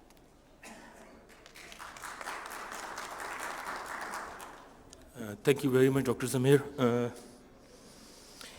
When we started this project, the realization was not that the situation would be like this, what we have got here. The theoretical model that was developed basically was a view that how Islamic finance can promote, can enhance shared prosperity, can enhance the prosperity, and can share it with all the population, with the whole population in the country. So what we did basically, once we have developed the basic theoretical framework, so we tried to understand if we apply that kind of model, what would be the state, what is the current state of development as compared with the theoretical model that we have in the mind. And for that we develop several matrices based on the available data, and the findings from the basic model came out as that there is a need to strengthen the legal framework, that the legal system has to be very strong. The rule of law has to be there. The protection of the investors has to be there. So if you have all those elements and the legal system is supportive of all these, these elements, then the prosperity would be shared. One of the second pillar that talks about the governance framework and the leadership. And what we saw that countries that are the low-income countries, and we see that based on the World Bank indicator, are those countries, the countries which has the higher proportion of income in the lower, at the bottom of the pyramid, are those countries which are lacking in this indicator. In terms of the institutions, as the third pillar of the framework, theoretical framework, capital market was supposed to be major contributor towards enhancing the shared prosperity. And what we see that, again, the above two pillars are really important to develop resilient capital markets. Also for social and financial inclusion, we see that the Islamic institutions of Waqf and Zakat, Qard al-Hasan, are really important, that can very easily alleviate the people in the lowest pyramid. So these were the things that we find are basically affecting, or that can be that are required for achieving the shared prosperity.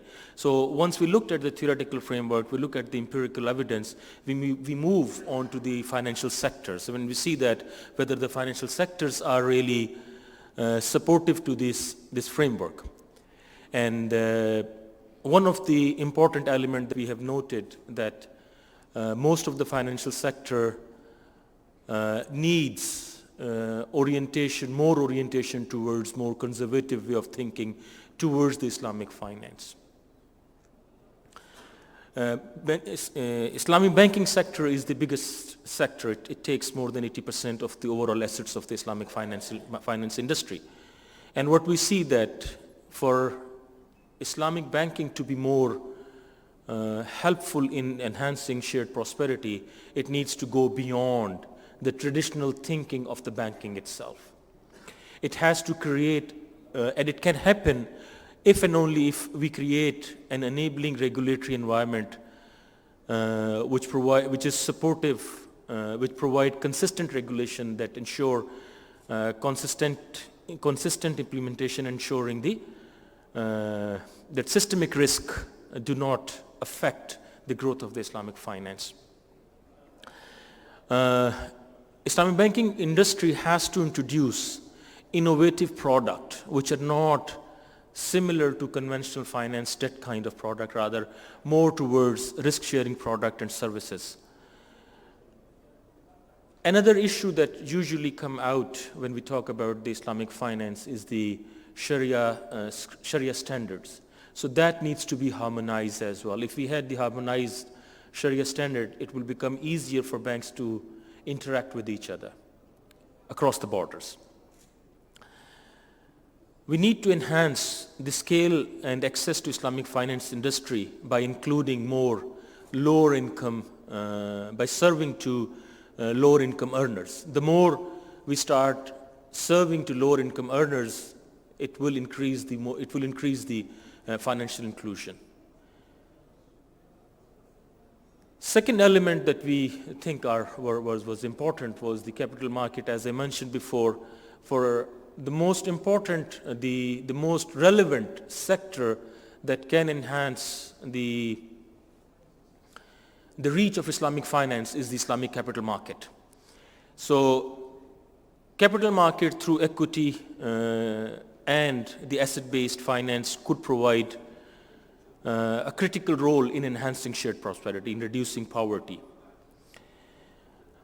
We need to develop a vibrant capital market that basically provide the basis for the Islamic finance. Sukuk are very important element. They can provide very important funding for the infrastructure, the SME financing. So we need to develop policies towards that ambit.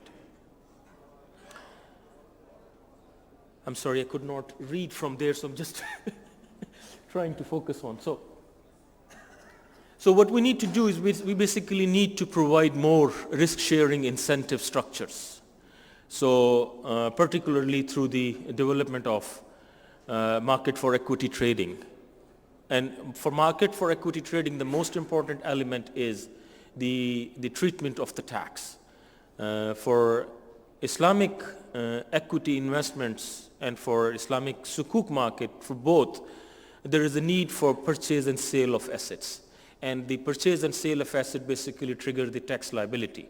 And if we want Islamic capital markets to grow, we need to make sure that the Islamic capital market function on the level playing field as the conventional market.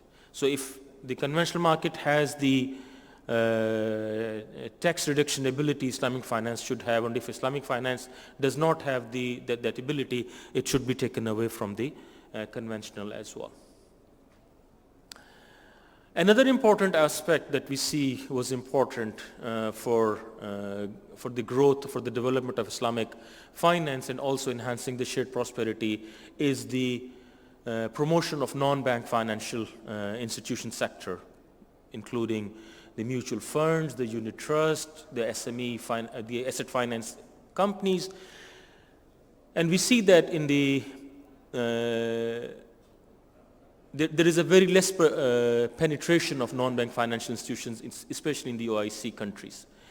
So one of the recommendation, one of the finding from that, from the analysis was that there is lower level of financial literacy about, the low level of financial information about these non-bank financial institutions. So there is a need to enhance the financial literacy among the small and medium-sized investors. So what we need to do basically, we need to provide supportive institutions and public policy that basically improve the cross-border investments. We need to provide the responsible governance and leadership framework, and that will help to promote not only the risk sharing but also the entrepreneurship. The last element that we found was important, which is only available through Islamic finance, is the Islamic social finance element. The institution of zakat and the institution of waqf, the provision of qard al-hasan are very important element only available through Islamic finance. And if we can do that, we can basically help to redistribute the income which is concentrated in a few big hands to lower strata of the economy. And how we can achieve that? So the main element is the growth prospect of Islamic finance are enormous. We understand that part. However, there are a number of areas in which we need the policy interventions or improvement in policy effectiveness, and these include enhancing implementation and enforcement of the regulations. So we understand that there are regulations, but we need to enhance, and when we are implementing, we need to ensure that the enforcement is done in the way the Islamic finance need to be done. We need to create institutions that provide credit and information that is more supportive towards providing finance to small, medium enterprises, small scale businesses. We need to develop capital market, especially the sukuk product, to help finance large scale infrastructure products. We need to harmonize the regulations to increase the cross-border investments. We also need to have regulatory recognitions of product from other jurisdictions in order to expand the market through the cross-border investments. So thank you very much. Just one last announcement. The copy of this report is available at the counter before the door.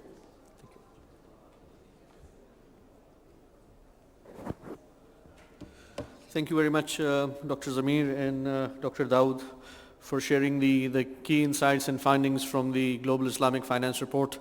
And I understand that there's currently work going on the next edition of the Global Islamic Finance Report, which we eagerly look forward to.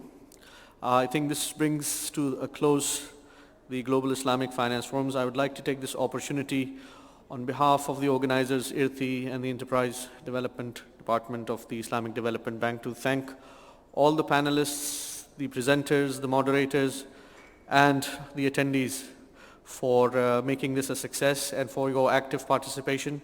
And I hope that we found it beneficial and useful in terms of the work that the bank and our respective institutions is carrying out. So I have an announcement on behalf of the organizers as well. Certificates of attendance for those who have registered online would be sent to them within a week via email. So without further ado, we would like to now close the 12th Global Islamic Finance Forum. Thank you very much.